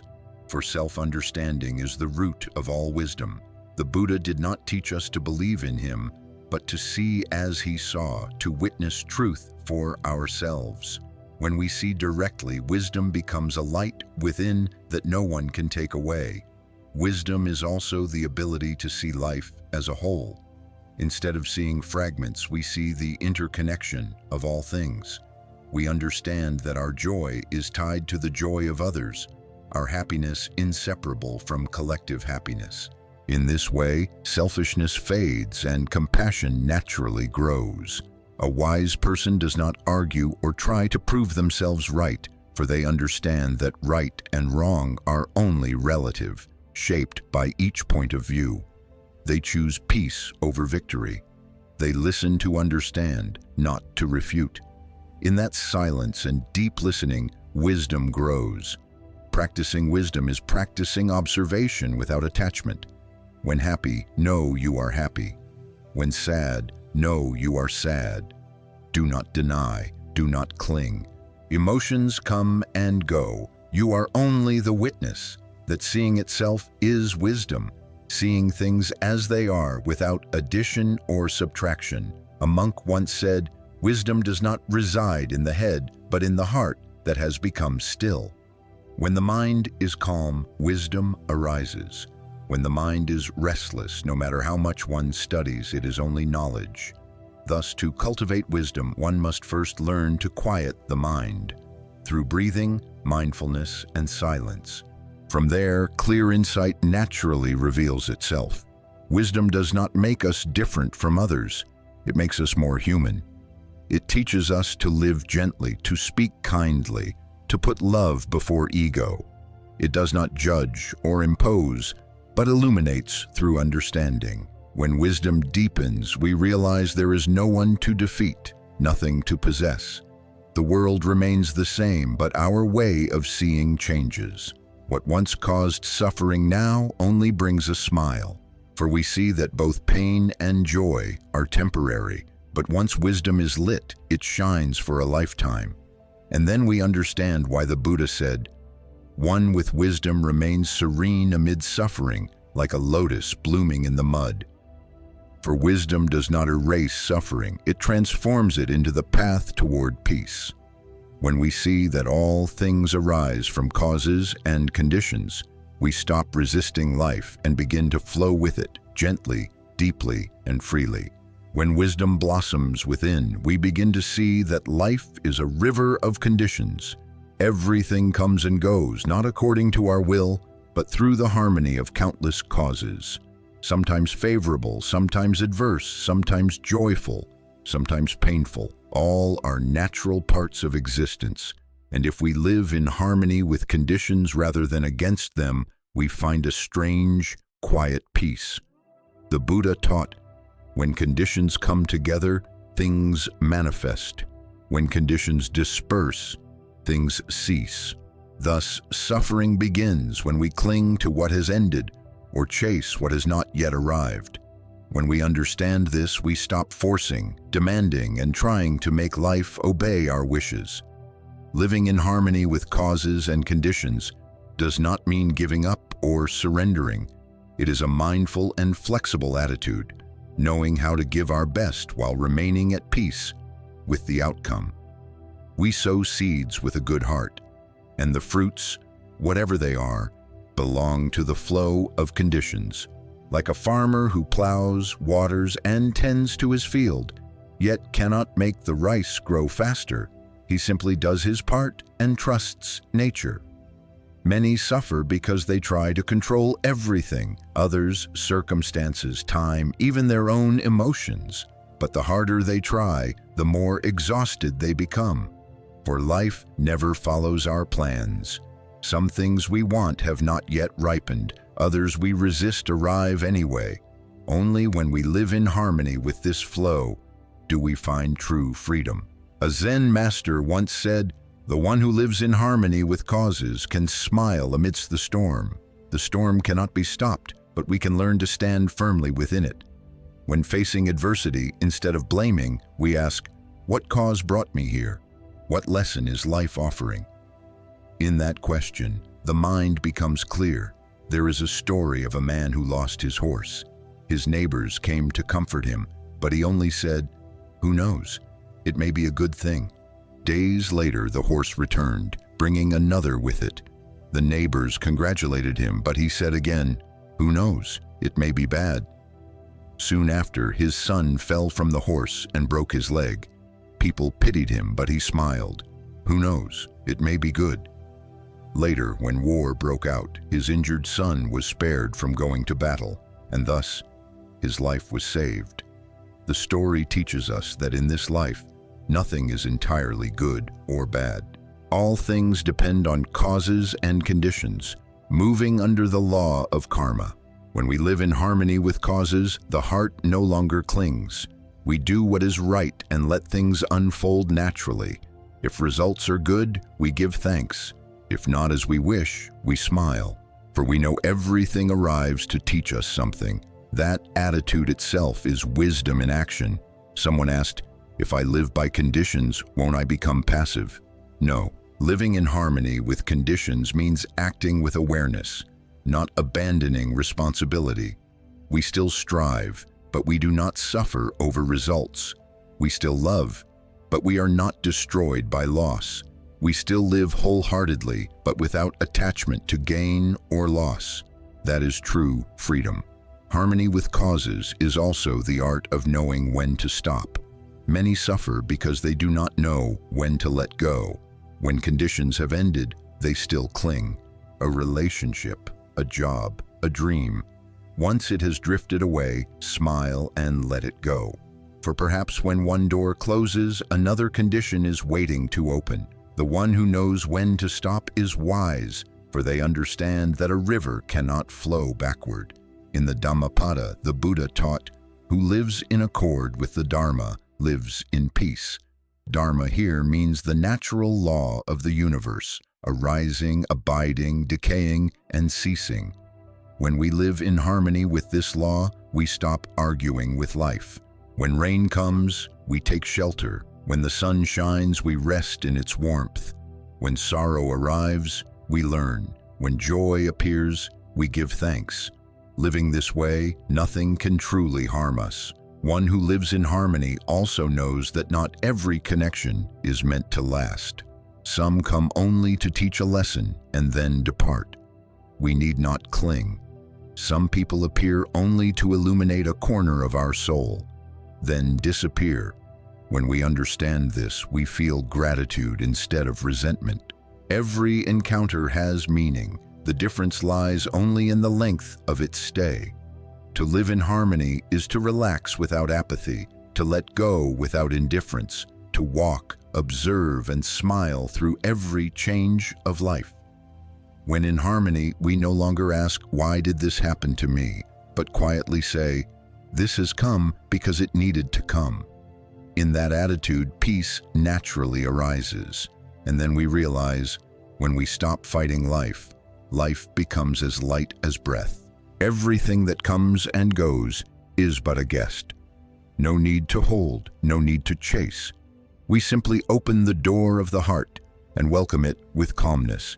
Then we live amid impermanence yet remain serene, amid countless conditions yet stay free, amid storms yet still smile. This is the spirit of one who lives in harmony with causes, no longer resisting life, fearing life, or fleeing from it. They walk through life as if walking on clouds, light, steady, and luminous.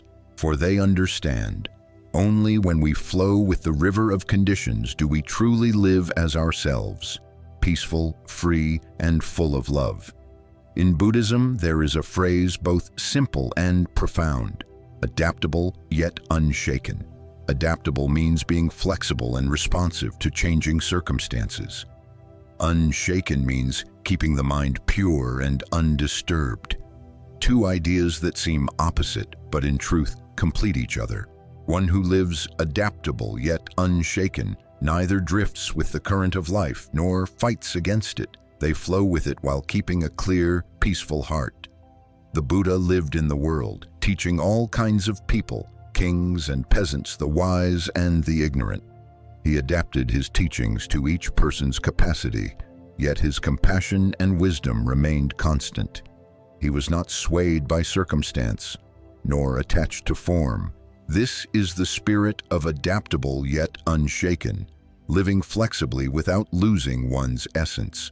In life, we often fall into two extremes: rigidity or resignation. Rigidity makes us suffer because life never bends to our will. Resignation makes us passive, letting the world pull us aimlessly. But when we live adaptable yet unshaken, we open our hearts to everything while keeping a steady direction inside. We work wholeheartedly and love completely, yet do not let outcomes or others define who we are. One who truly understands the Dharma is not someone who withdraws from life, but one who remains calm amid it. In the marketplace, they can still breathe peacefully. Amid sorrow, they can still smile. Amid praise and blame, they stay unmoved, for they have found their refuge within the unshaken mind. Someone once asked, "How can I be both adaptable and unshaken?" The Buddha replied, "Train your mind to be like water. Water is soft, yet it can pierce rock. It adapts to any vessel, cup, river, cloud, yet its nature never changes. A practitioner too lives among people, plays many roles: parent, child, friend, colleague, but keeps a heart of compassion, unstained by greed, anger, or pride." Adaptability does not mean being blown by every wind. It is the wisdom of responsiveness. When facing hardship, we don't complain, we transform. When praised, we don't become proud, we stay humble. When criticized, we don't despair, we take it as a lesson. To be adaptable is to accept the flow. To be unshaken is to keep one's course. A Zen master once said, "When the wind comes, walk with the wind. When the rain falls, walk in the rain. But whether it shines or storms, keep walking toward the sun." That is the essence of adaptable yet unshaken. For though life changes, our heart of goodness does not. Though praised or blamed, our kindness remains. Through gain or loss, our faith in karma endures. Adaptable yet unshaken is the art of wise living. Such a person neither forces what lies beyond reach, nor resigns to fate. They see every condition as a chance to practice. If conditions are favorable, they plant more goodness. If they are adverse, they learn patience and letting go. Every situation becomes a meditation hall, every change a lesson. Living this way, we are no longer swept along by the crowd. We no longer worry, what will happen tomorrow? What do they think? Am I right or wrong? We simply ask, is my heart peaceful? Is it kind? If yes, everything else will fall naturally into place. For the only thing we truly control is our own mind. Everything else is just conditions. One who lives adaptable yet unshaken no longer fears change. They understand that change alters form, not essence. Life remains an endless flow.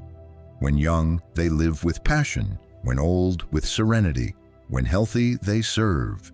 When ill, they reflect. Wherever they are, they live beautifully, for they have merged with the way.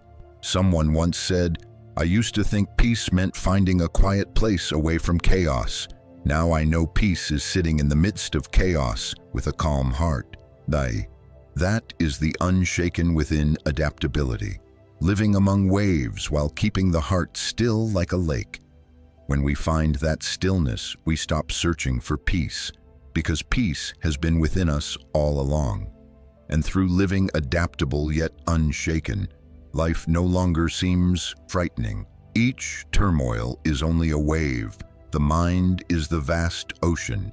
The ocean does not fear the waves, for waves arise from the ocean itself.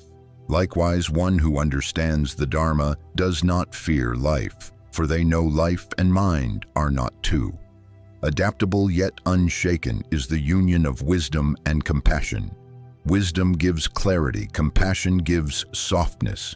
When these two merge, we no longer cling or judge. We become like cool water in summer, bringing ease wherever we go. That is the path of one who practices amid life, to adapt without losing oneself, to blend without dissolving, to release without falling, to pause without giving up.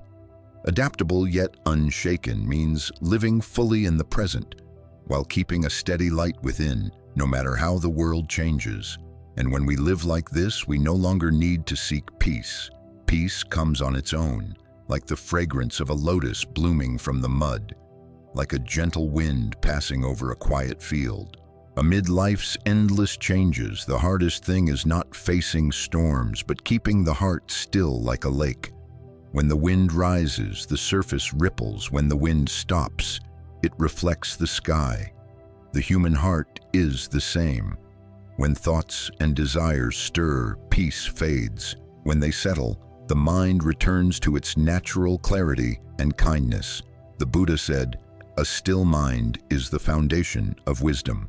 Only in stillness can we see clearly, just as only in clear water can we see the bottom. When the mind is clouded by greed, anger, and delusion, we cannot see life as it truly is. We see it through the fog of emotion. But when the mind is calm, we recognize that everything simply is, needing neither addition nor subtraction. In modern life, people rarely pause. Our minds run after work, after ambition, after fear, after things that haven't even happened. We hear too much, speak too much, think too much, leaving no room for stillness. Yet the paradox is this: the more we chase peace outside, the further we drift from peace within. A Zen master said, "If you want to see the moon, let the lake be still. The moon has always been there. Only the ripples hide its light. So too, peace has never left us. It lives in every breath, every moment, if only we stop long enough to listen." Stillness does not mean indifference. It is the serenity born of understanding. When someone hurts us, instead of reacting, we pause and look deeply into our anger. When sadness comes, we don't push it away. We sit quietly with it. When joy comes, we don't cling. We smile with gratitude. For every emotion, whether joy or sorrow, is but a wave upon the lake of the mind. To keep the mind still is the art of the observer. When others shout, we can remain silent. When criticized, we can still smile. When losing, we can still see what remains. True strength lies not in conquering others, but in mastering oneself. One who can be still is truly strong. There is a story that tells of a man who came to a Zen master and asked, "Master, how can I make my mind peaceful?" The master handed him a glass of water and stirred it vigorously. The water became muddy. After a while, the master said, "Now let it be still." When the water settled, it became clear again. The master smiled. "Your mind is the same. You just need to stop stirring. And that sentence contains the essence of meditation. In life, most unrest does not come from outside, but from our own stirring of the mind, worrying, doubting, regretting, desiring. The moment we stop, suffering dissolves.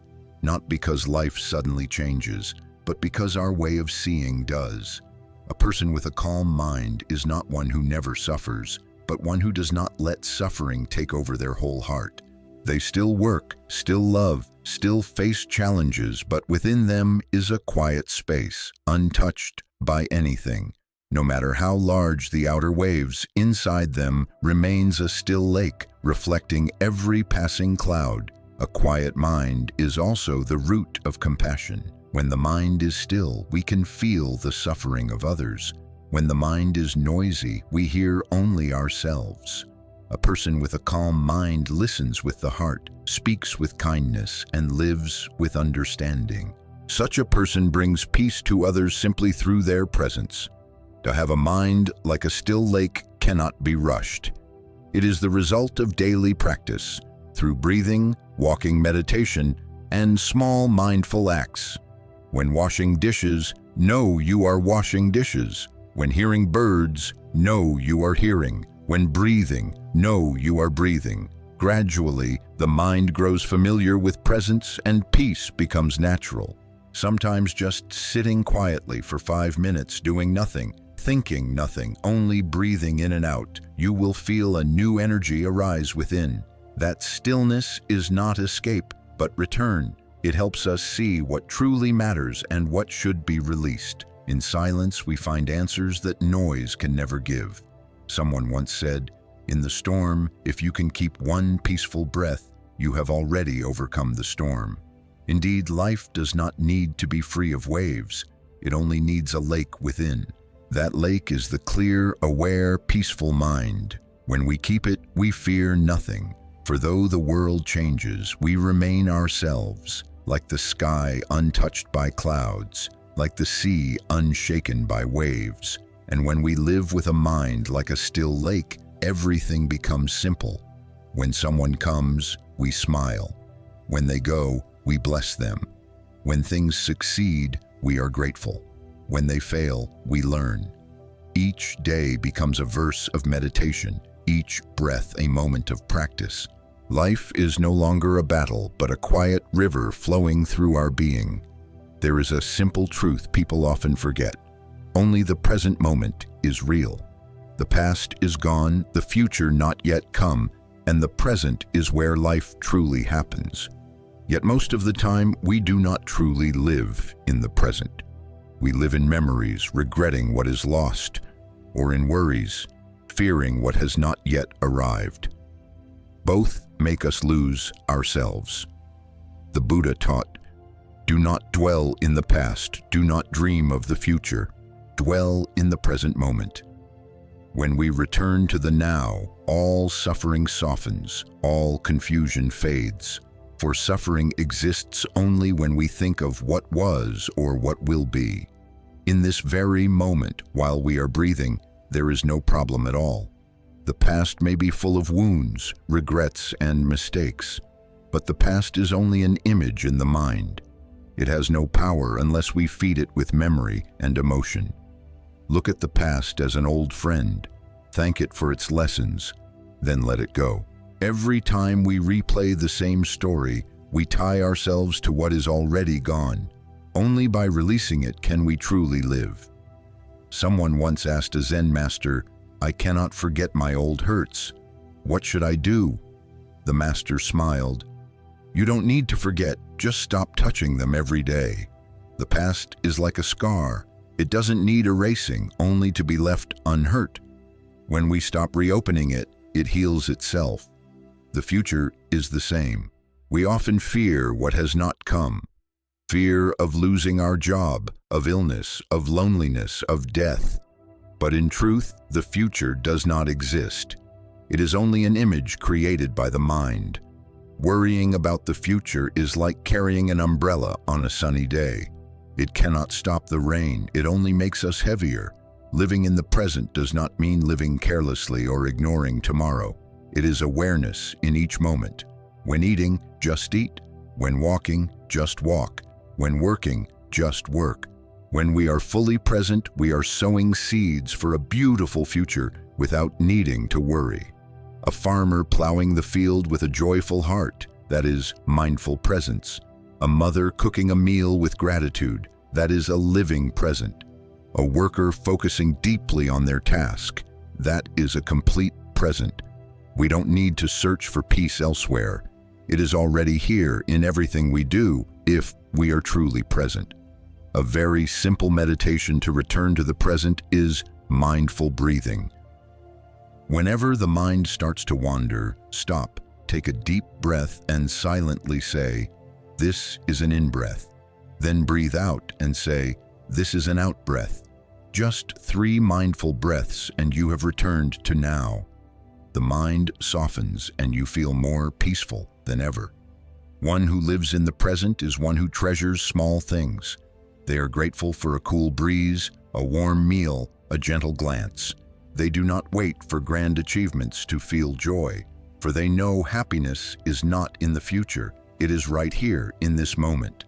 Someone once said, "I'll be happy when my job is stable, when my children grow up, when I have a house, a car." But when those come, they set new conditions. "I'll be happy when I retire, when I have more time." And so they never truly are. For they forget that happiness is not a destination. It is the way we walk. The Buddha taught, "One who lives in the present lives with a mind free from sorrow." Because when the mind is not pulled backward or forward, it becomes naturally bright and peaceful. All worries, fears, and regrets are just clouds. The sky of the mind remains clear if only we stop chasing the clouds. Try walking slowly once. Feel your feet touching the earth. Hear the wind, see the leaves. Breathe in and smile. In those few moments, you will feel yourself return. And once you truly return, you will realize that peace never needed to be found. It was never gone. Only we were. When we live fully in the present, we also live fully with others. We listen truly, love truly, and understand truly, for all relationships can only blossom in the now. No one can love through the past or the future. Only this moment can hold real love. And when we have learned to live in the present, we no longer fear loss. For we know that everything is changing and every moment is unique. We cannot hold on, but we can cherish. Each breath is a gift, each day a miracle. Simply by living deeply in every moment, life becomes complete. When the past is released, the future untroubled, and the mind abides in the present, that is true freedom. Then we no longer need to seek peace elsewhere, for peace has already bloomed in each step, each breath, each smile. And that is the deepest meaning of the Buddha's teaching. Live joyfully. When you can let go, the mind is at peace and life is free from suffering. From birth, humans have been conditioned to hold on.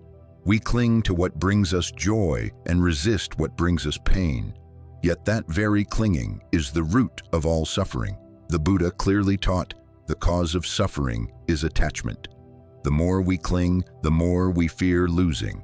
The tighter we hold, the more we hurt. Only when we let go are we truly free. Letting go does not mean indifference. It means seeing clearly that there is nothing we truly own. Not people, not things, not emotions, not even this body. Everything comes and goes according to conditions. When we understand this, we no longer grasp. We live wholeheartedly but without dependence. We love deeply but without bondage. Someone asked, "If we let go of everything, won't life become meaningless?" No.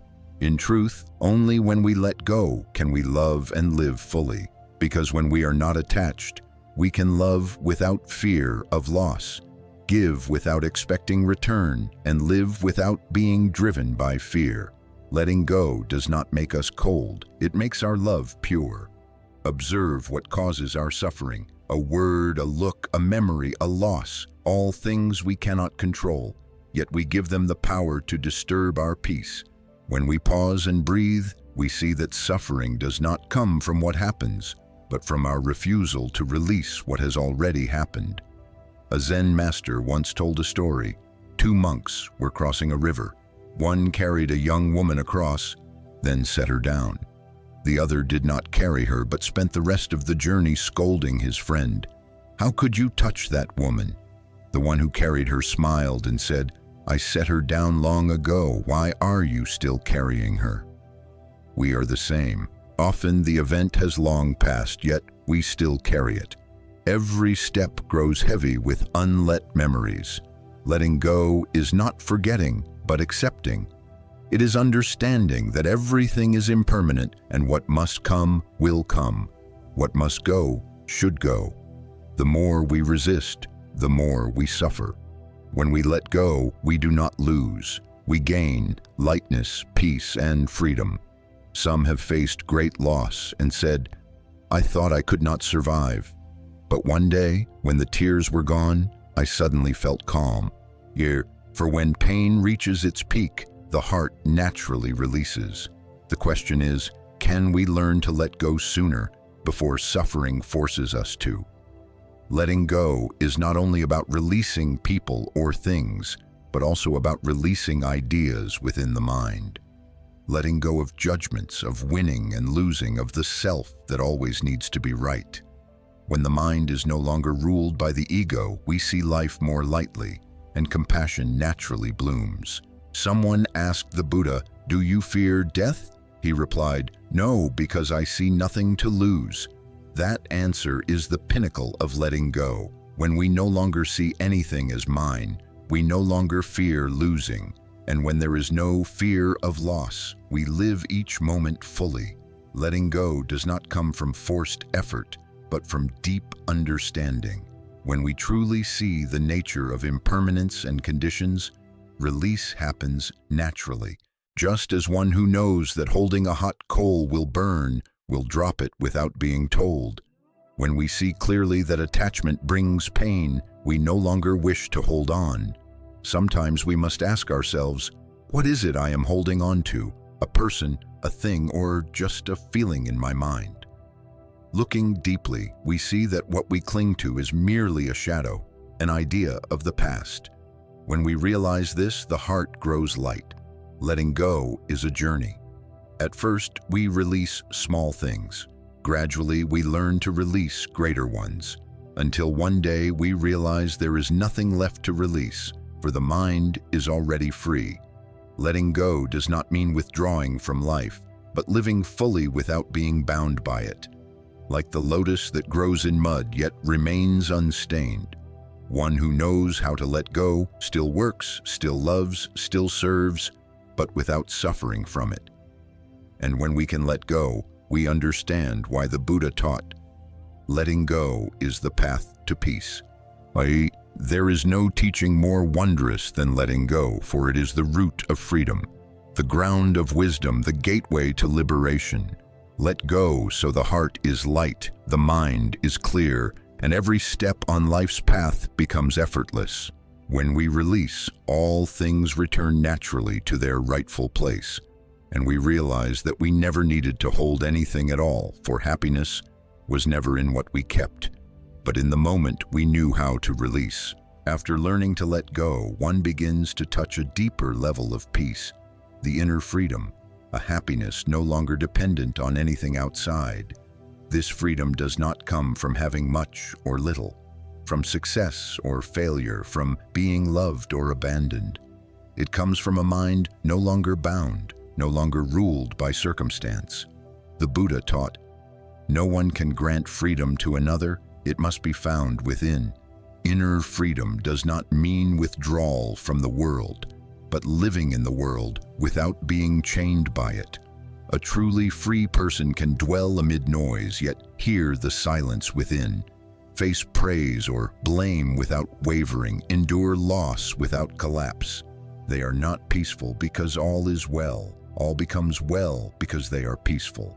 Most people do not suffer because they lack wealth or lose possessions, but because their minds are entangled. We let our peace be tied to others' words, to society's gaze, to the weight of expectation.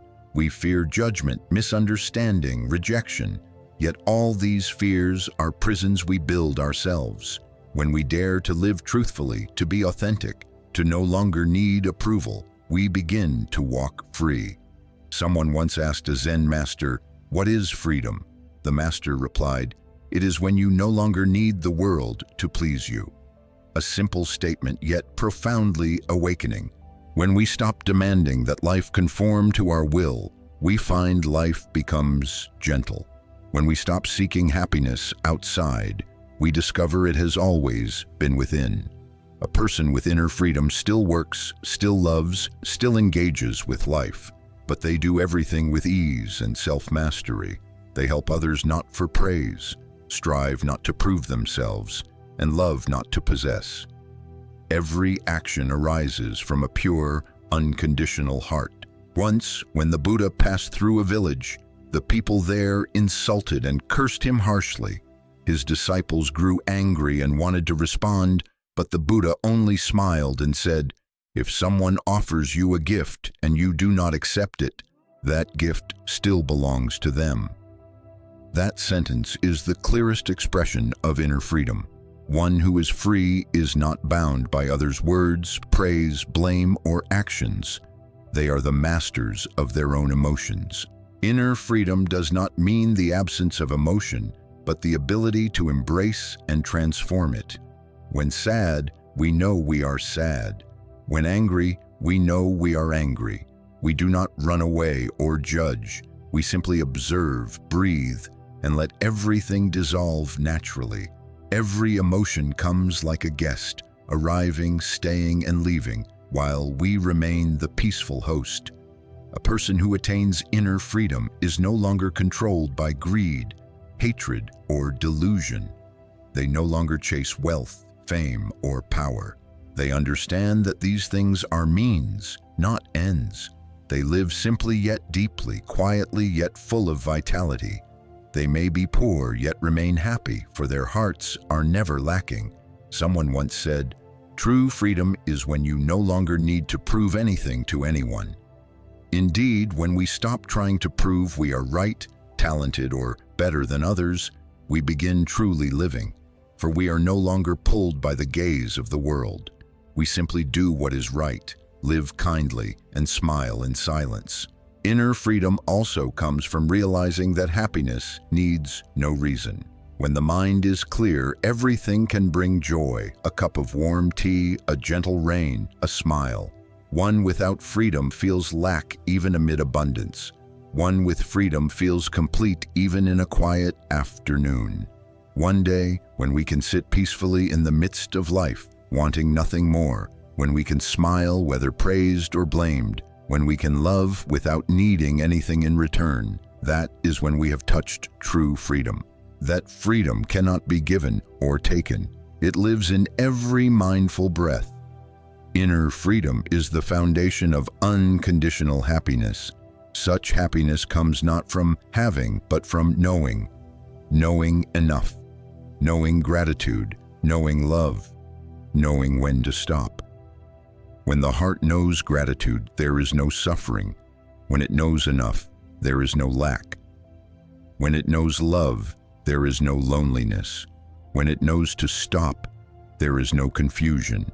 The Buddha once taught, when there is peace within, the outer world becomes beautiful. When the mind is tangled, even the most beautiful scene feels bothersome. When the mind is calm, even hardship appears beautiful. For happiness does not come from where we stand, but from how we see. One with inner freedom moves lightly like the wind, drifts freely like the clouds. They are not bound by the past, not pulled by the future, not dragged by the world. They live fully in the present, every moment a Dharma teaching. And when they smile, it is not the smile of pleasure, but of understanding. Understanding that everything is already enough and nothing more is needed.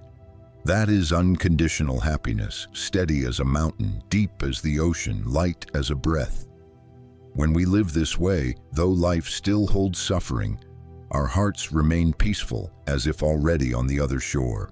When the mind is calm, the wisdom clear, and freedom blossoms, one begins to recognize a wondrous energy always present each day: gratitude. Gratitude is not merely saying thank you, but a deep state of mind, seeing clearly that life has already given us so much, even if we do not have everything we want. The Buddha taught, "A grateful person has a noble heart." For gratitude is the expression of wisdom and compassion. The ignorant often complain, for they see only what they lack. The wise are grateful, for they see what they have. When we truly perceive the blessings surrounding us, from a grain of rice, a drop of water, a breath, to a loved one's smile, we realize that every day alive is a miracle. Gratitude does not make us smaller, it makes us greater. When we are grateful, the ego shrinks, making space for empathy and humility. We no longer see ourselves as the center of the world, but as a small part of the vast flow of causes and conditions. And in that moment, the heart becomes gentle, kind, and profound. Some say, "I will be grateful when I am happy." But in truth, gratitude brings happiness. When we are grateful for small things, there is no room for resentment. When we are grateful even to those who hurt us, we see that they too helped us learn forgiveness and maturity.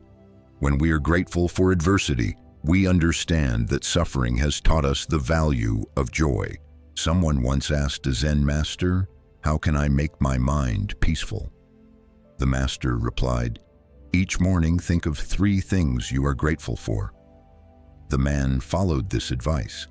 At first, they were small things: grateful for breathing, for a roof overhead, for a meal to eat. Gradually, he realized that simply waking up brought hundreds of reasons to smile. After some time, he said, "It was not that I found peace. Peace found me." Gratitude also nurtures humility. Humility does not mean lowering oneself, but knowing one's true place without arrogance, pride, or comparison. The humble person does not need to show off, for they know that every ability they have is a blessing, from parents, teachers, society, and countless conditions. The Buddha was the perfectly enlightened one, yet he never claimed divine power. He always said, "The Tathagata is only one who shows the way." See, that humility is not mere virtue, but profound wisdom.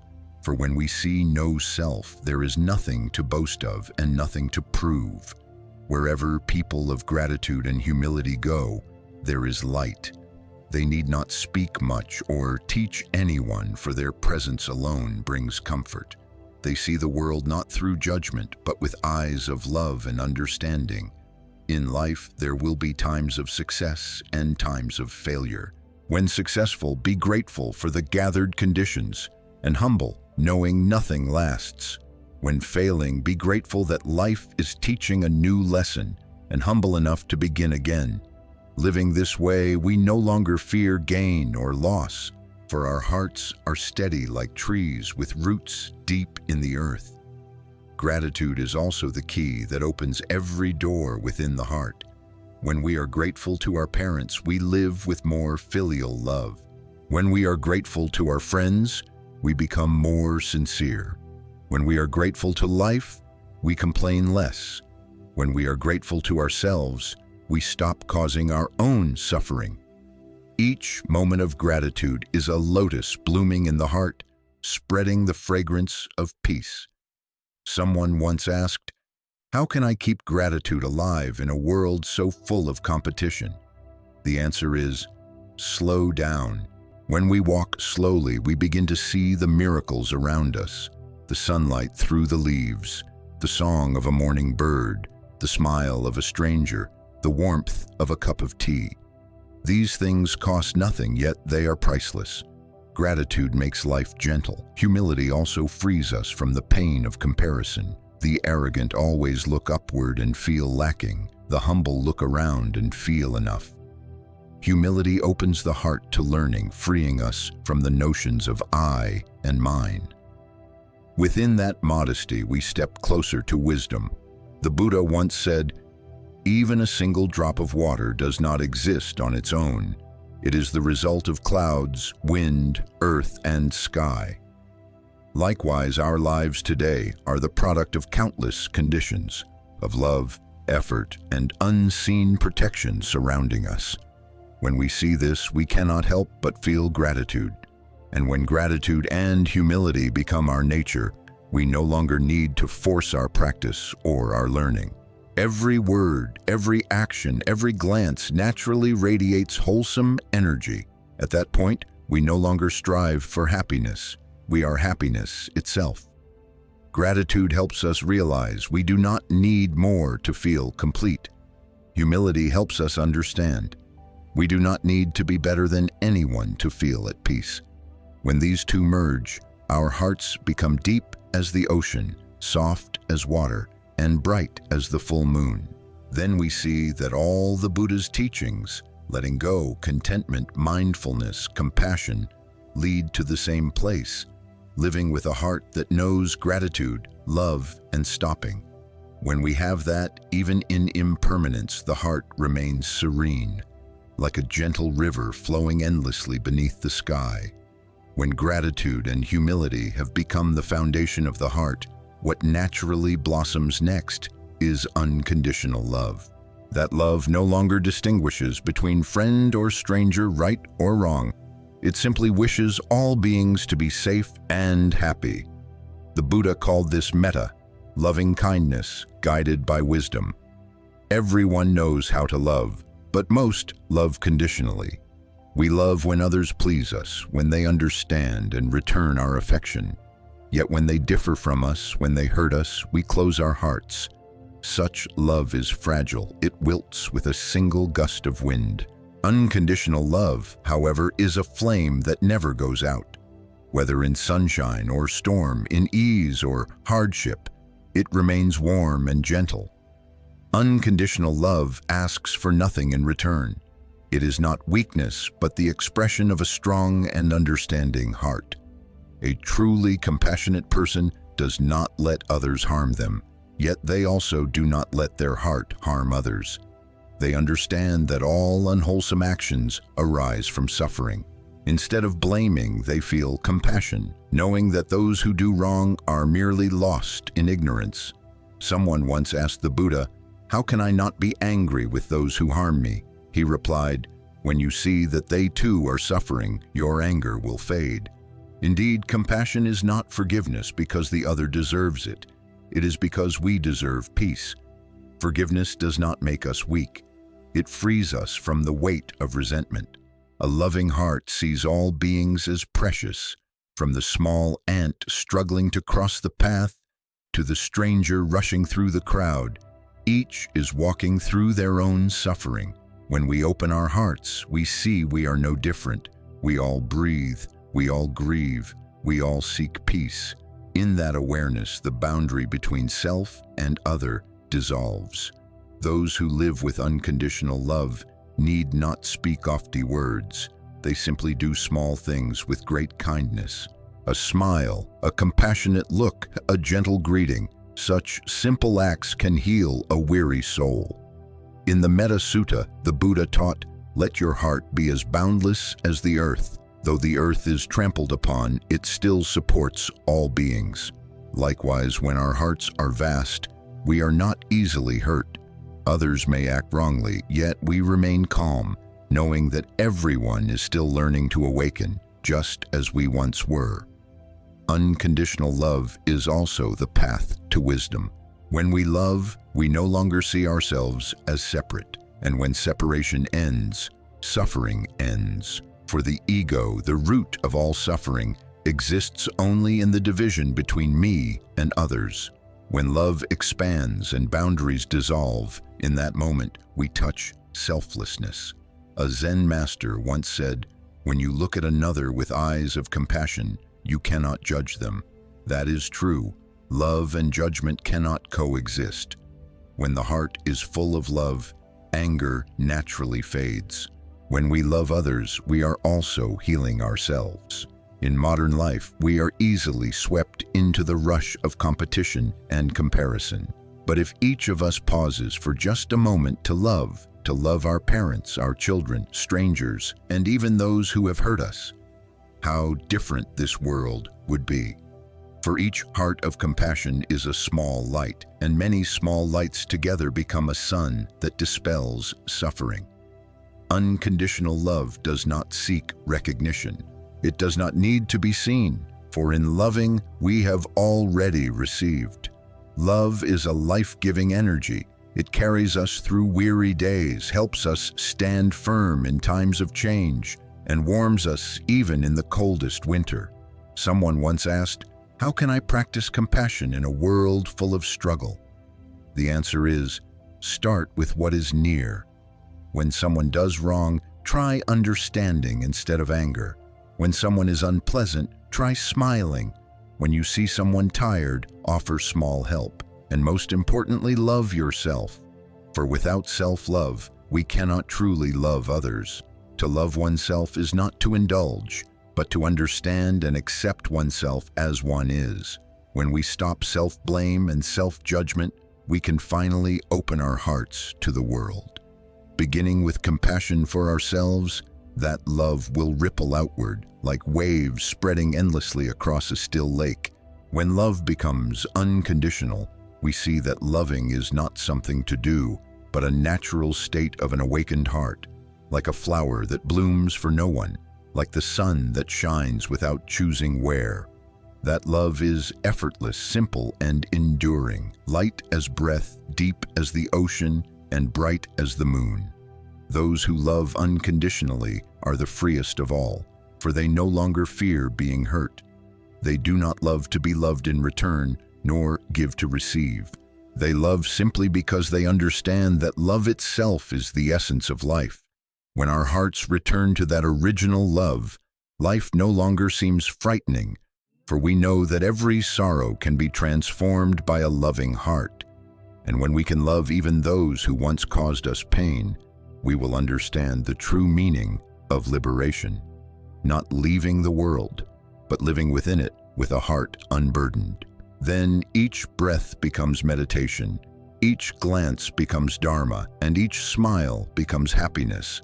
When compassion has become as natural as breathing, what must be cultivated next is mindfulness, the ability to be fully present in this very moment with clarity and awareness. The Buddha once taught, mindfulness is the only path to liberation from suffering. Not because it is mysterious, but because when we live in true awareness, we are no longer pulled by the past, pushed by the future, or carried away by emotions. Mindfulness is not confined to meditation halls. It exists everywhere, in washing dishes, walking, eating, speaking, or listening. Whenever the mind is fully present with what it is doing, that is meditation. When we know we are breathing in, know we are breathing out. When we feel our feet touching the earth, in that very moment, we are truly alive. Modern life easily robs us of mindfulness. We eat while thinking of work, work while thinking of entertainment, talk without listening.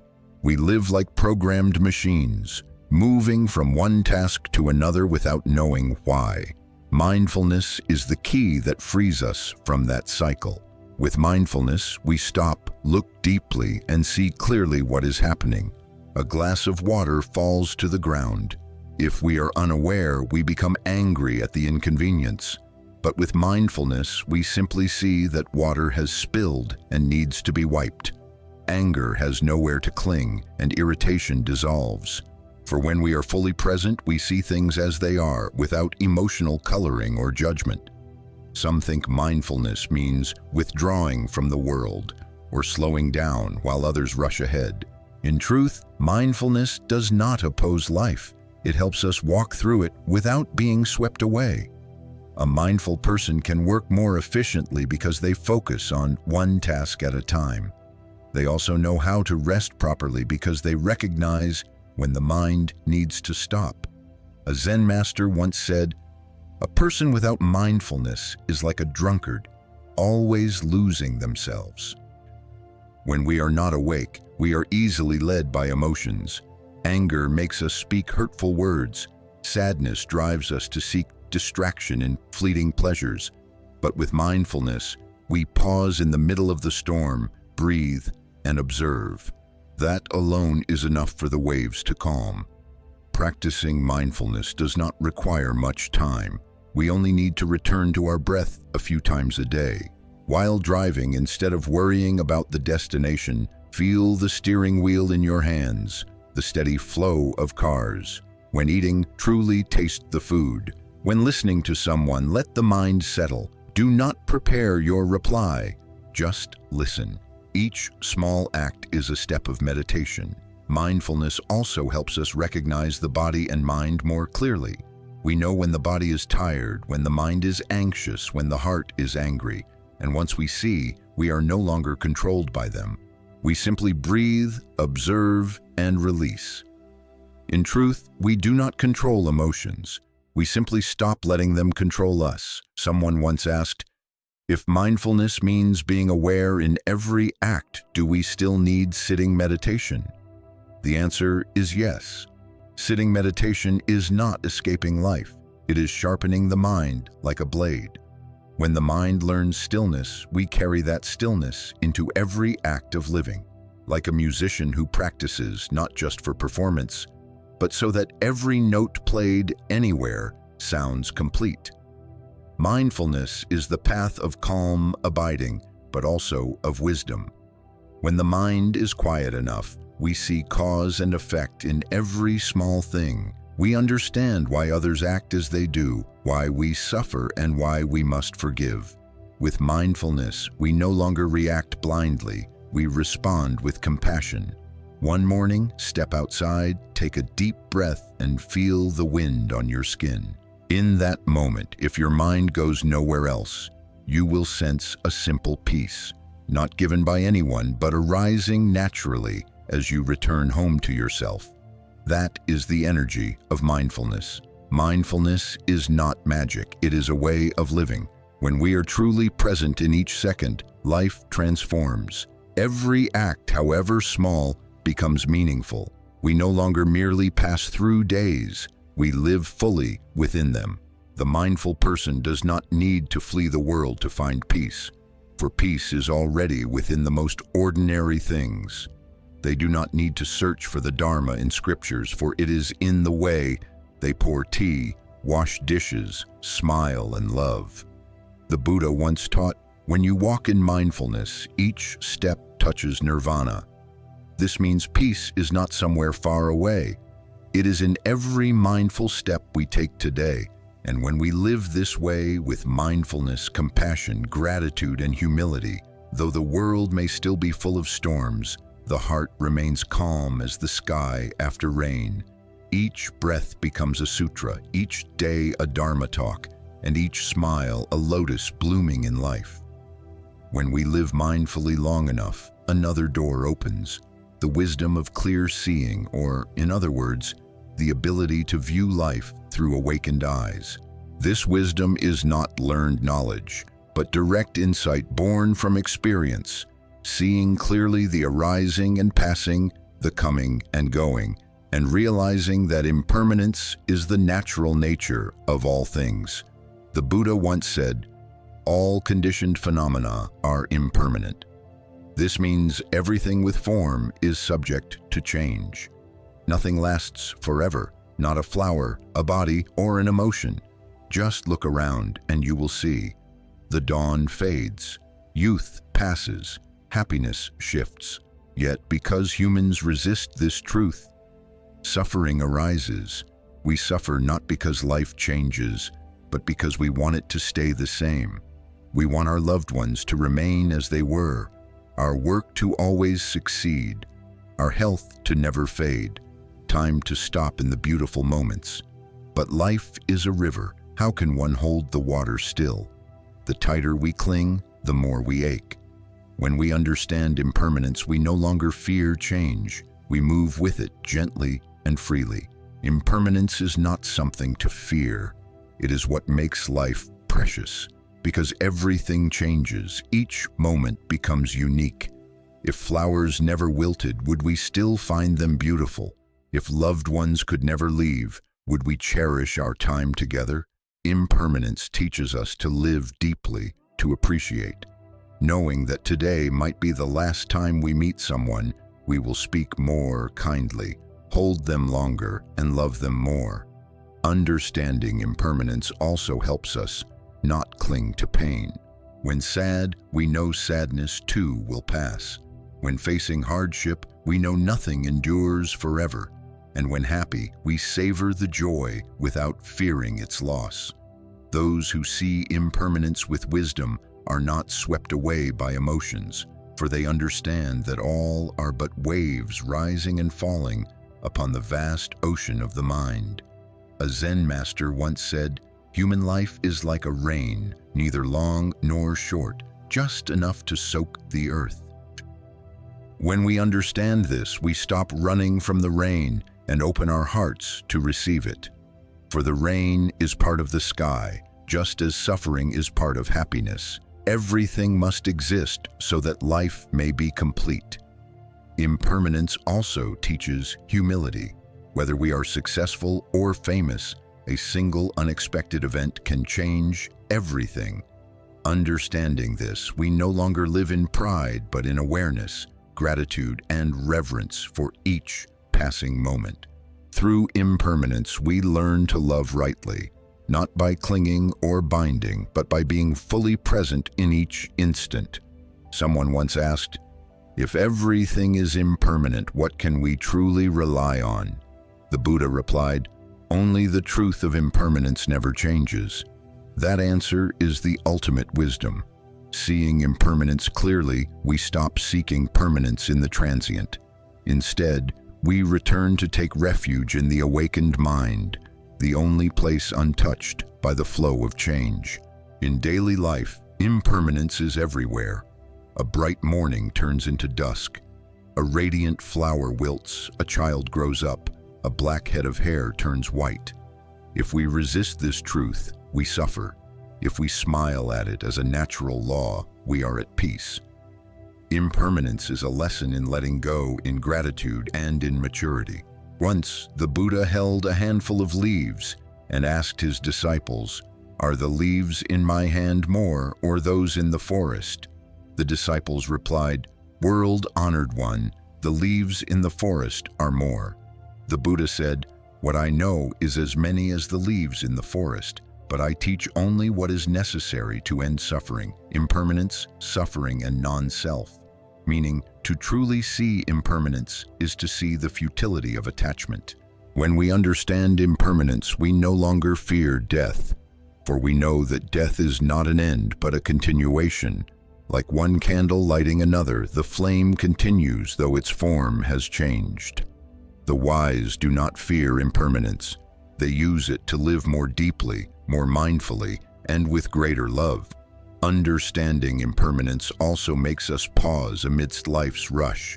We stop competing, stop fighting, stop grasping. We see that all glories and sorrows pass, like clouds in the wind.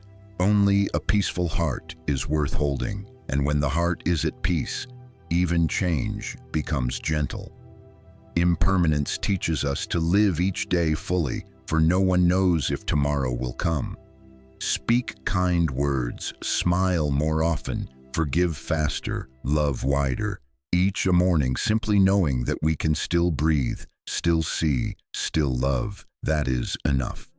And when we live with the wisdom that sees impermanence, we no longer wish for life to be calm, for we are already calm within its movement. Change no longer frightens us. It fills us with gratitude, for through it, we learn how to truly live. Then we will understand the Buddha's words, "Impermanence is the wondrous nature of life." After seeing impermanence, that all things are constantly changing, we gradually discover a deeper truth. There is nothing that is truly me or mine. Everything we call I, this body, these emotions, thoughts, reputation, and roles are merely temporary combinations of elements. When those elements disperse, the I disappears too. This truth the Buddha called anatta, non-self. Non-self does not mean we do not exist. It means there is no fixed, eternal, or independent self apart from all things. The I we cling to is but a continuous stream of change, like a flame in a lamp, always burning yet never the same flame twice. This body was once a child, now grown, one day old. This mind was once joyful, then sad, then angry, then loving. If there were a permanent I, how could it change every moment? The greatest human suffering comes from attachment to self, the belief in a separate me, from which arise comparison, fear, and craving. We fear insult because we think I am hurt, fear loss because I will suffer, fear death because I will cease. But if we look deeply, we see that I is only a combination of body and mind, both arising from conditions. Nothing within them is truly me. Like a chariot made of wheels, frame, axle, and reins, when each part is taken apart, none alone is the chariot. Chariot is just a name given to their assembly.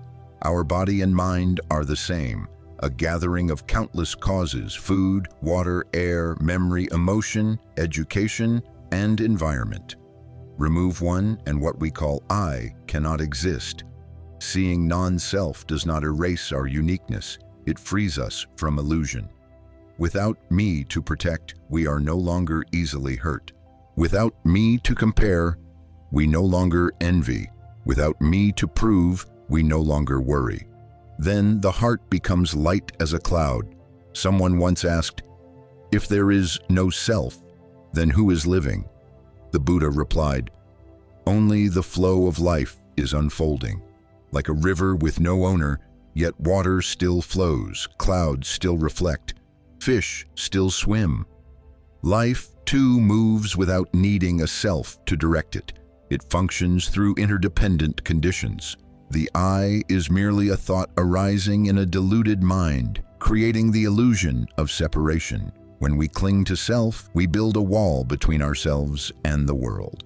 That wall makes us lonely, forgetting that everything is connected. Our bodies exist through air, water, sunlight, food. Our minds are nourished by love, understanding, and countless unseen hands.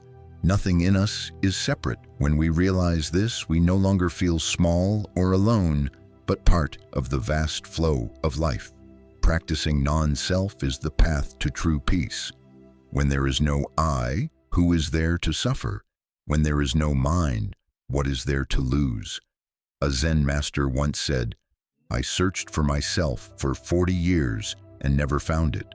Only when I stopped searching did I truly smile." Non-self does not mean denying existence, but releasing attachment. We still live, love, and work, but without making I the center. When helping others, we do not think I am helping. We simply act because it is right. When successful, we do not boast, for we know everything arises from causes. When failing, we do not despair, for we know all things pass. Non-self is also the root of compassion. When we see that there is no separation between self and others, we cannot harm without feeling our own pain. That vision makes love effortless. Like when the right hand is hurt, the left hand instinctively tends to it without thought. When we see non-self, compassion arises naturally. As long as we cling to self, life feels like a battle between self and others, wanting and fearing, gain and loss. When we understand non-self, life becomes a flow of coming and going, arising and passing, yet nothing truly lost. The death of a leaf is but the continuation of life in the tree, the wind, the soil. The death of this body is also transformation. No one truly disappears. They simply take on a new form, a new name, within the endless dance of existence. Understanding non-self, we live as gently as the breath. We no longer need to prove ourselves or cling to anything. We do good because we know that self and others are not two. We smile because we know there is nothing to compete for. In that state, we live in this world without letting the world wear us down. Someone once said, "When I hear about non-self, I feel afraid." as if I will have nothing left. But in truth, only when there is no I do you truly have everything. Like a drop of water merging into the ocean, it is no longer a drop, yet it becomes the vast sea. When we let go of me, we merge into the boundless flow of life, and that is the greatest freedom a human being can attain. Non-self is the peak of understanding, the root of peace. When the mind no longer clings to I, there is no one left to suffer, no one left to fear. Only a silent, pure, boundless flow remains, and there, in each present breath, is nirvana. After understanding non-self, we begin to see an even deeper layer of wisdom. Human beings do not truly control life. They are simply living within the flow of causes and conditions. Everything that comes or goes does so through countless interwoven factors. No one can force a condition to arrive sooner or make it stay longer. When we realize this, we learn to release the illusion of control and live in harmony with nature, at ease amidst life's constant changes. For ages, the human heart has longed for control, to grasp outcomes, to direct others, to force life to follow our wishes. Yet that very desire for control exhausts us. Life never goes as planned. A sudden rain can change the day. A small event can overturn everything. The more we try to force life to obey us, the more life teaches us the lesson of letting go. The Buddha taught, all phenomena arise due to conditions, and they cease due to conditions. This means nothing exists independently or by accident. Everything that happens has its cause and its conditions. When conditions are sufficient, the flower blooms. When they disperse, the flower fades. We cannot hurry the flower to open, nor stop it from falling. Humans can only plant good seeds. Whether they blossom or not is the work of causes and conditions. The wise understand this and thus do not cling. They still give their best but are not attached to results. When success comes, they smile with gratitude. When failure comes, they calmly learn. They know that what belongs to them will arrive at the right time, and what has not come simply means the conditions are not yet ripe. Thus, they are always at ease, for they no longer struggle against life's flow. There is a saying, "If life is a river, the wise learn to swim with the current." We cannot stop the flow, but we can move with it mindfully. To live according to conditions is not to resign, but to discern what to strive for and what to release. We plant seeds, water them, but do not pull them up to make them grow faster. When the mind still seeks control, we suffer. When loved ones do not follow our wishes, we grow angry. When our children fail to meet our hopes, we grieve. When life defies our plans, we become restless. Yet truly, who can command the wind or clouds? Everything arrives in its own time, neither early nor late. Acceptance itself is the wisdom of understanding dependent origination. In the sutras, the Buddha compared life to the wind. The wind has no intention of going anywhere, it simply blows. When we stop resisting the wind, we learn to use our sails to go farther. Likewise, when we flow with causes and conditions, everything becomes easier. We stop complaining, for we understand that in every challenge, there is a lesson. In every loss, there is a gift. A Zen story tells of a farmer who lost his horse. His neighbors came to console him, but he said, "Who knows if it's a blessing?" A few days later, the horse returned, bringing a herd of wild horses. The neighbors congratulated him, and he replied, "Who knows if it's a misfortune?" Soon after, his son fell while taming a horse and broke his leg. People pitied him, but he said again, "Who knows if it's a blessing?" Later, war broke out, and all young men were drafted, except his son, who was spared because of his injury. The story teaches that nothing is absolutely good or bad. Everything transforms according to conditions. Those who live according to conditions no longer ask, "Why me?" but rather, "What should I do now?" They do not seek to control life, they tend to their own minds, for they know that only the mind is truly within their grasp. When the mind is calm, all conditions turn favorable. When the mind is chaotic, even good conditions turn sour. Thus, instead of trying to change life, we learn to change ourselves. Living in harmony with conditions also helps us embrace others with an open heart. We understand that everyone is walking their own path. The person we love today may leave tomorrow. The one who hurt us yesterday may help us grow today. Every relationship is a condition. Meeting to learn, loving to understand, parting to let go. To live according to conditions is not to surrender to fate, but to trust deeply in karma. We still plant goodness, still give our best, but remain unattached to results. For we know that outcomes are formed by many causes, not just our own, but countless others. Knowing this, we work with a light heart, free from anxiety. Someone once said, "To live by conditions is to be like a flower in the wind. It does not choose the direction of the wind. It simply blooms by its nature." Indeed, we cannot choose all circumstances, but we can choose our attitude. We can choose to bloom even in the midst of storms. When we let go of the illusion of control, we see that life has never been unfair. Everything arrives at the right time to teach us what we need to learn. Everyone we meet is the right person to reveal what in us still needs healing. When we see life this way, we stop resisting, stop blaming, stop complaining. What remains is a heart full of gratitude and peace. To live according to causes and conditions is to live in the way.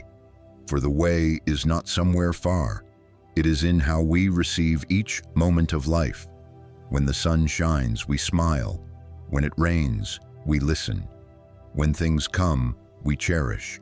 When they leave, we bless them. And in each breath of acceptance, we come closer to true freedom. Then we realize we do not need to control life's current, only to learn to flow gently within it. When conditions come, we welcome. When they go, we release. When they dissolve, we smile. For we know that we ourselves are but one small condition within the vast web of interdependent causes in the universe. When one has learned to live in harmony with causes and conditions, what naturally blossoms next in the heart is letting go. Letting go does not mean indifference or neglect. It is the serene state of being unbound by want and must. It is when we still live, act, and love, but the heart no longer clings. The Buddha taught, "The one who knows how to let go has found the path to liberation." All suffering in life begins with craving. When we crave to be understood, to have life go smoothly, to have outcomes as we wish, to have happiness that never fades, that very moment we begin to lose our peace. For craving is the seed of disappointment, the root of dissatisfaction, not because life is cruel, but because it can never permanently bend to our desires. Those who live with the spirit of letting go are those who give their best without expecting reward. They plant seeds without demanding the flowers to bloom instantly, love without waiting to be loved in return, and help others without needing recognition. They understand that their task is to sow the seed, and the fruit will come when the conditions are right. And because they no longer wait, their hearts are as light as the wind, as free as the clouds. Someone once asked a Zen master, "Master, how can I let go of my desires?" The master replied, "Do not try to let go, look deeply into them." When we truly look, we see that every desire comes from fear. Fear of lack, fear of loneliness, fear of not being enough. But when we realize that our true nature is already whole, we no longer need anything more. At that moment, letting go arises naturally like a flower blooming in spring. Letting go does not mean doing nothing, it means acting with a free mind. We still act, but are not bound by outcomes. We still love, but are not afraid of loss. We still live in the world, but our hearts remain unmoved. Those who know how to let go can smile in failure, stand firm in storms, and remain calm amid praise and blame. A beautiful example of letting go is the river. The river does not try to hold its water, yet the water keeps flowing. It does not fight for its path, yet it naturally winds around rocks, passes waterfalls, and merges with the sea. Those who know how to let go are the same. They do not force, they do not control. They simply live in harmony with the peaceful flow of the mind. In life, we are often bound by the word must. Must succeed, must be recognized, must be loved, must achieve. That very word steals away the natural joy of the present moment. In truth, we do not have to become anyone. We only need to be ourselves, mindful, kind, and at peace. When we no longer crave, every small thing becomes happiness. A warm cup of tea, a quiet morning, a good friend, all are blessings. Those who know how to let go do not wait for abundance to feel joy. They rejoice simply because they can still breathe, smile, and live in peace. That is enough. Some think that having no desires means being passive. But in reality, non-desire is not about lack of direction. It is about moving with equanimity. We still strive, learn, and build our lives, but do not let outcomes define our worth. If we succeed, we are grateful. If we fail, we smile. Both are opportunities to grow. A Zen master once said, "When one no longer desires anything more, one is truly rich." Rich not in possessions, but in the fullness of the heart. Those without craving are never lacking, for they are grateful for what is. They live slower, deeper, and happier. Letting go also means releasing the I that wants to prove itself. When we still crave praise, recognition, or acknowledgement, we are ruled by the ego. But when the mind is still, we simply do what is right.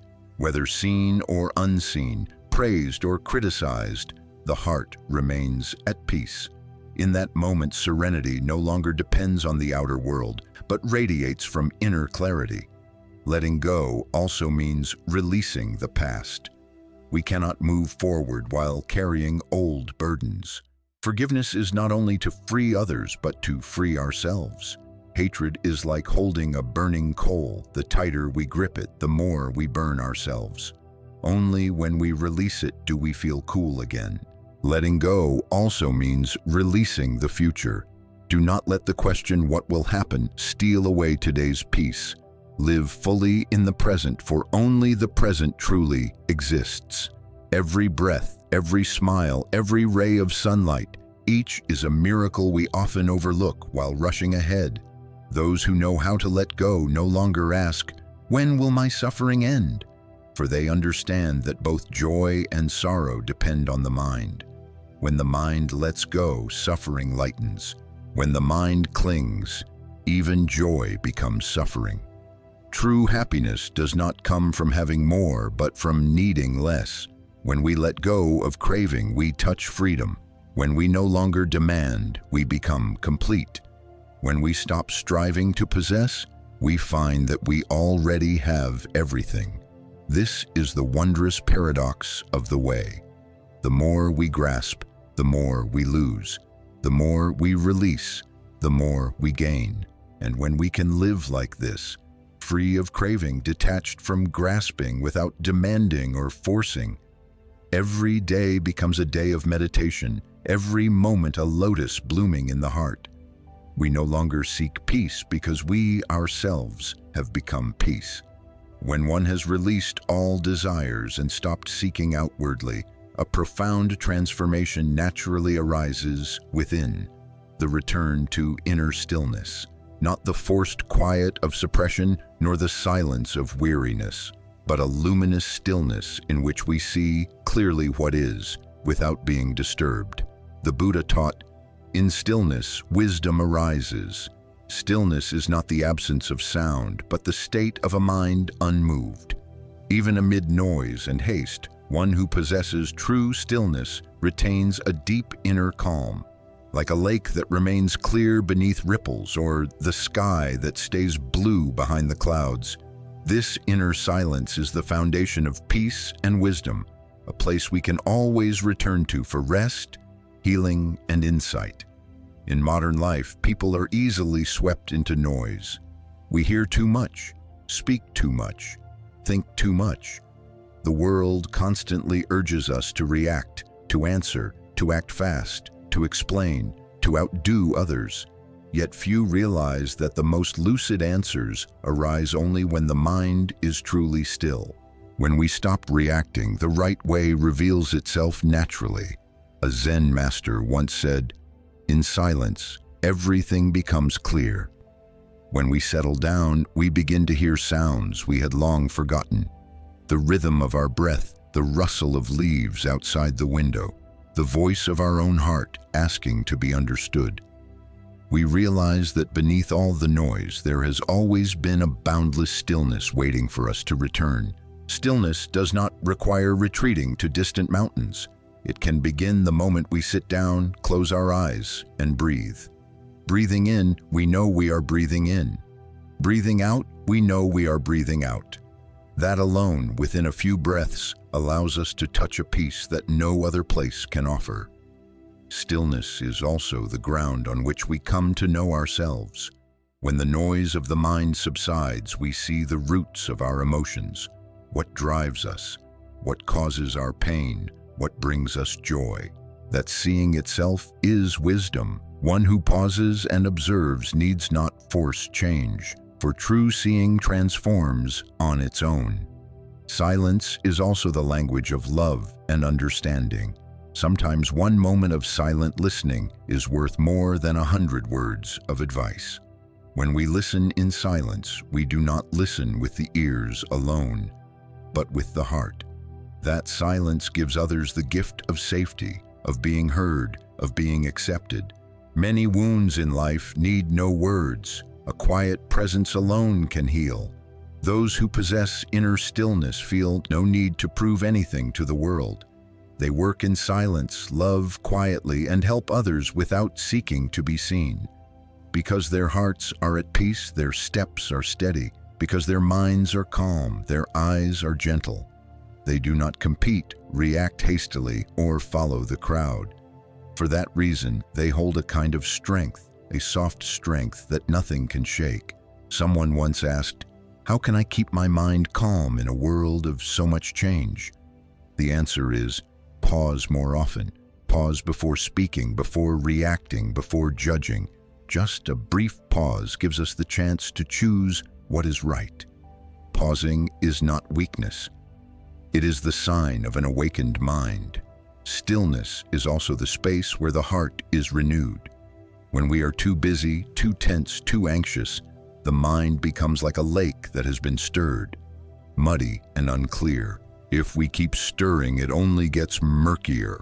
Only when we stop and let it rest does it become clear again. In the same way, when we give ourselves moments of quiet, worries naturally settle and peace returns without effort. At times we fear silence because we think it is empty. But true silence holds everything within it: understanding, compassion, clarity. Silence is not inaction.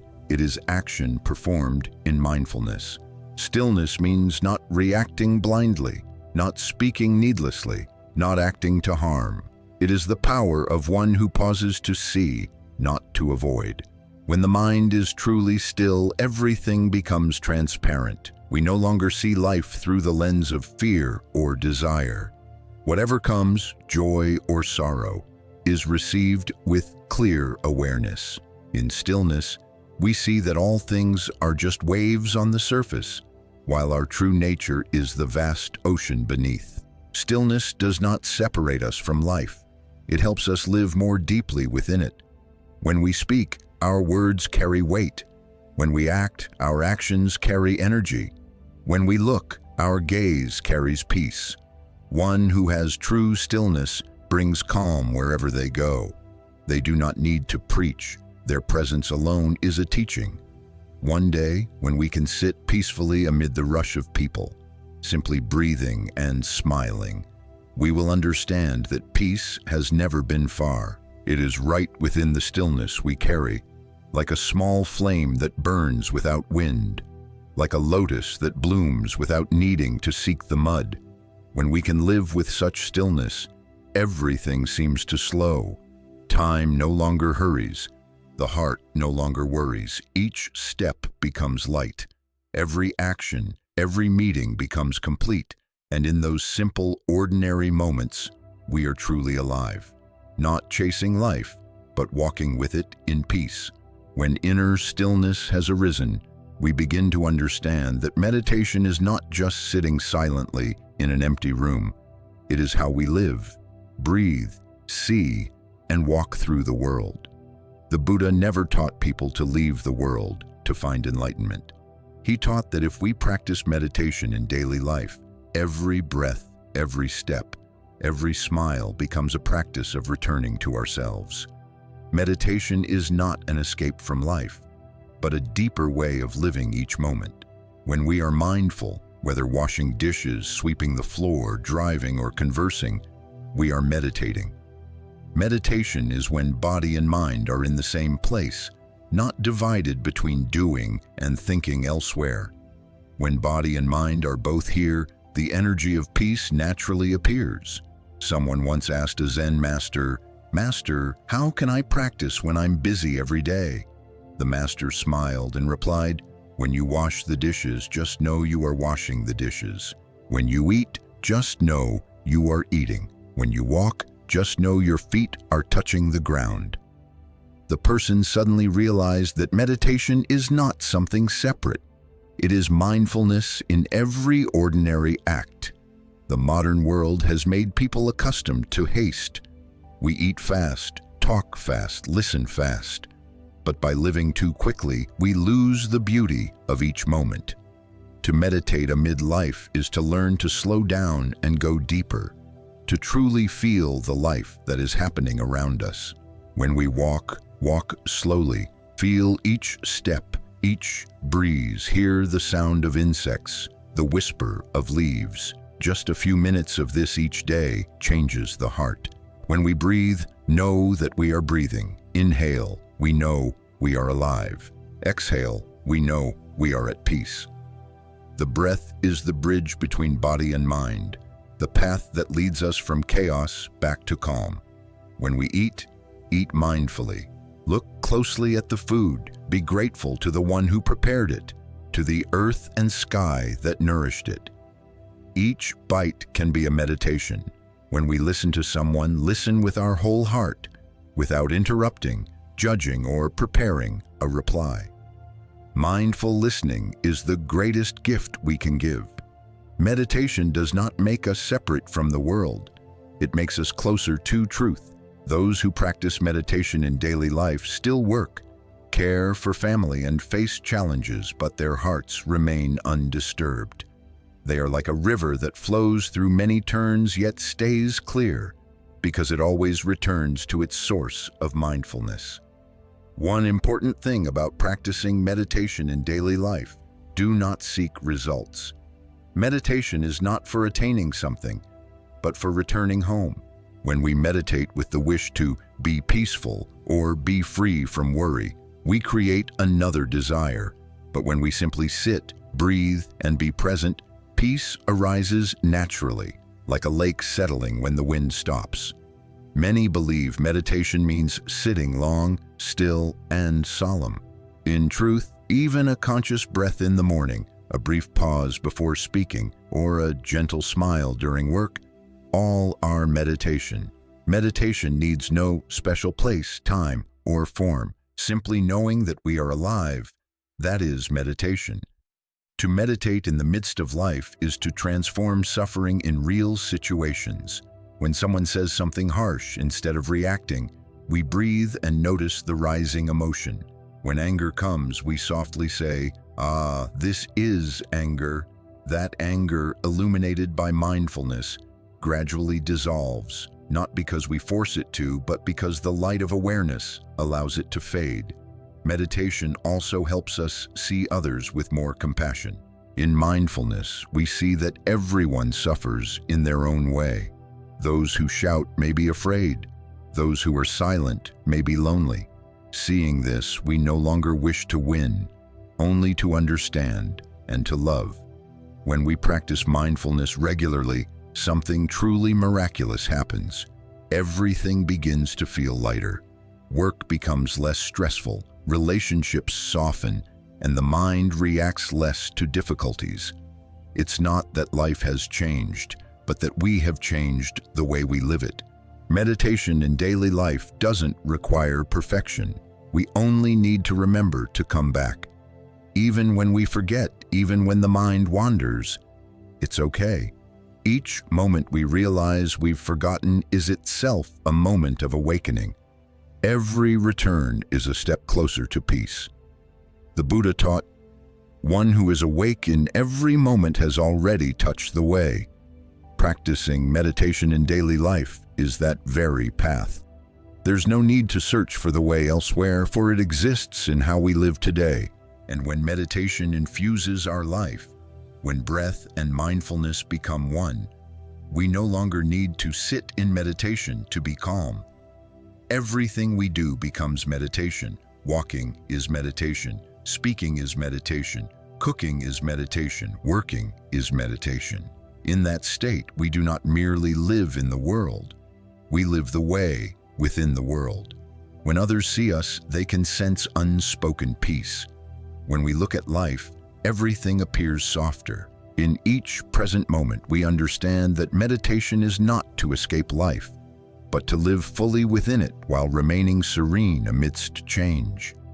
As we journey through understanding and practice, from letting go, living by conditions, mindfulness, stillness, to compassion, we come to realize that happiness does not mean the absence of suffering, but the ability to live peacefully within it, to smile amid impermanence.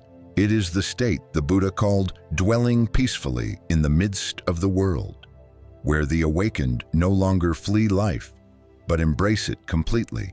Life is impermanent. No one escapes loss or change. But impermanence is not the enemy. It is the teacher. Because of impermanence, flowers bloom and fade so that new seasons may come. Because of impermanence, people cherish one another while they can. Because of impermanence, we learn to love in time, to let go in time, and to smile as time moves on. Impermanence is the eternal flow of life, and we suffer only when we try to stand still in it. To live joyfully amid impermanence is to learn acceptance without resignation, contentment without complacency, love without attachment. When we understand the Dharma, we no longer need to leave the world to find peace, for true peace is not outside life. It lies within our attitude toward it. When the mind is calm, every scene is gentle. When the heart is clear, every task is light. Those who live joyfully are not those who have never cried, but those who have learned to smile after tears. They do not avoid suffering, but look deeply to see that within pain lies the seed of happiness. Within loss lies a lesson. Within endings lie beginnings.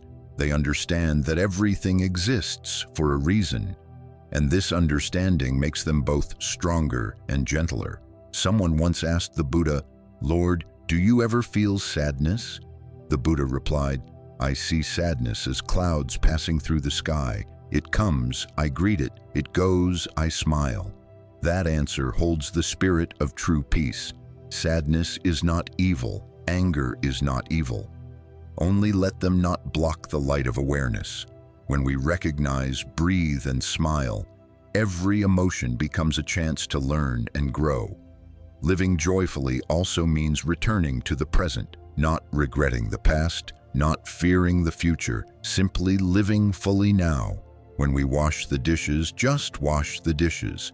When we eat, just eat. When we smile, just smile.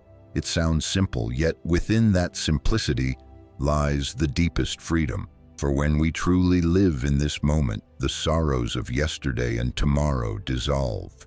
Peace does not mean a life without storms. It means knowing how to steer the boat in the wind.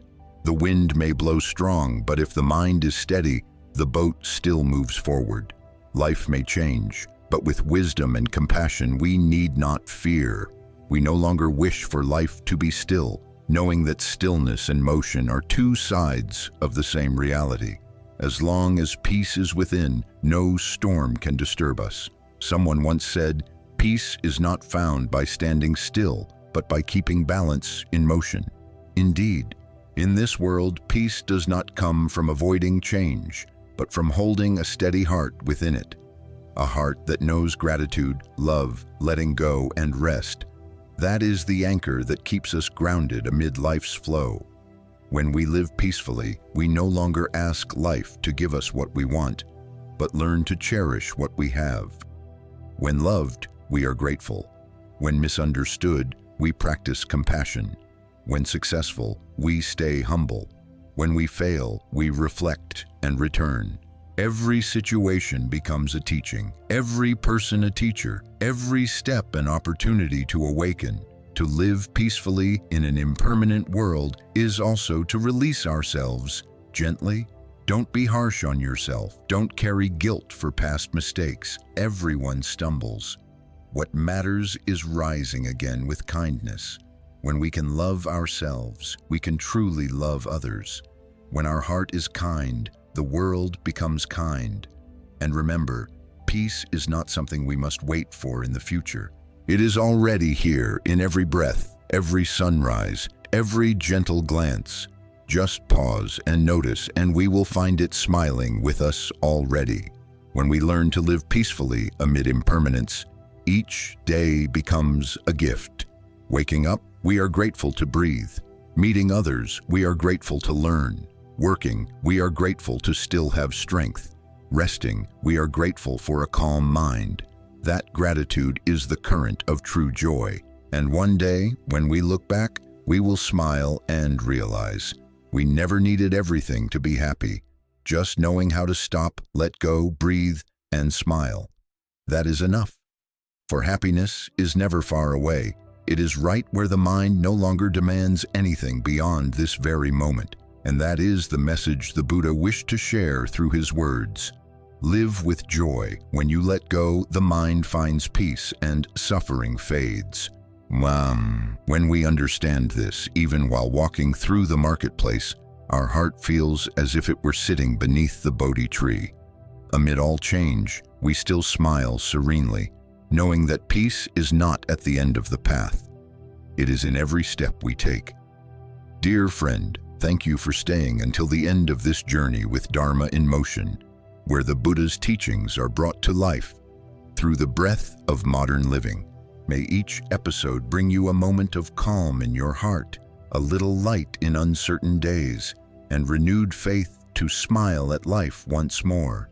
If these reflections bring you peace and stillness, please like, subscribe, and turn on the notification bell so you won't miss the newest Dharma talks from Dharma in Motion. Each subscription from you is a kind energy, helping the channel spread more mindfulness and compassion to the world. Let us continue this journey together, the journey of returning to ourselves, to the breath, and to the joy within each present moment. Dharma in Motion, where the heart finds stillness.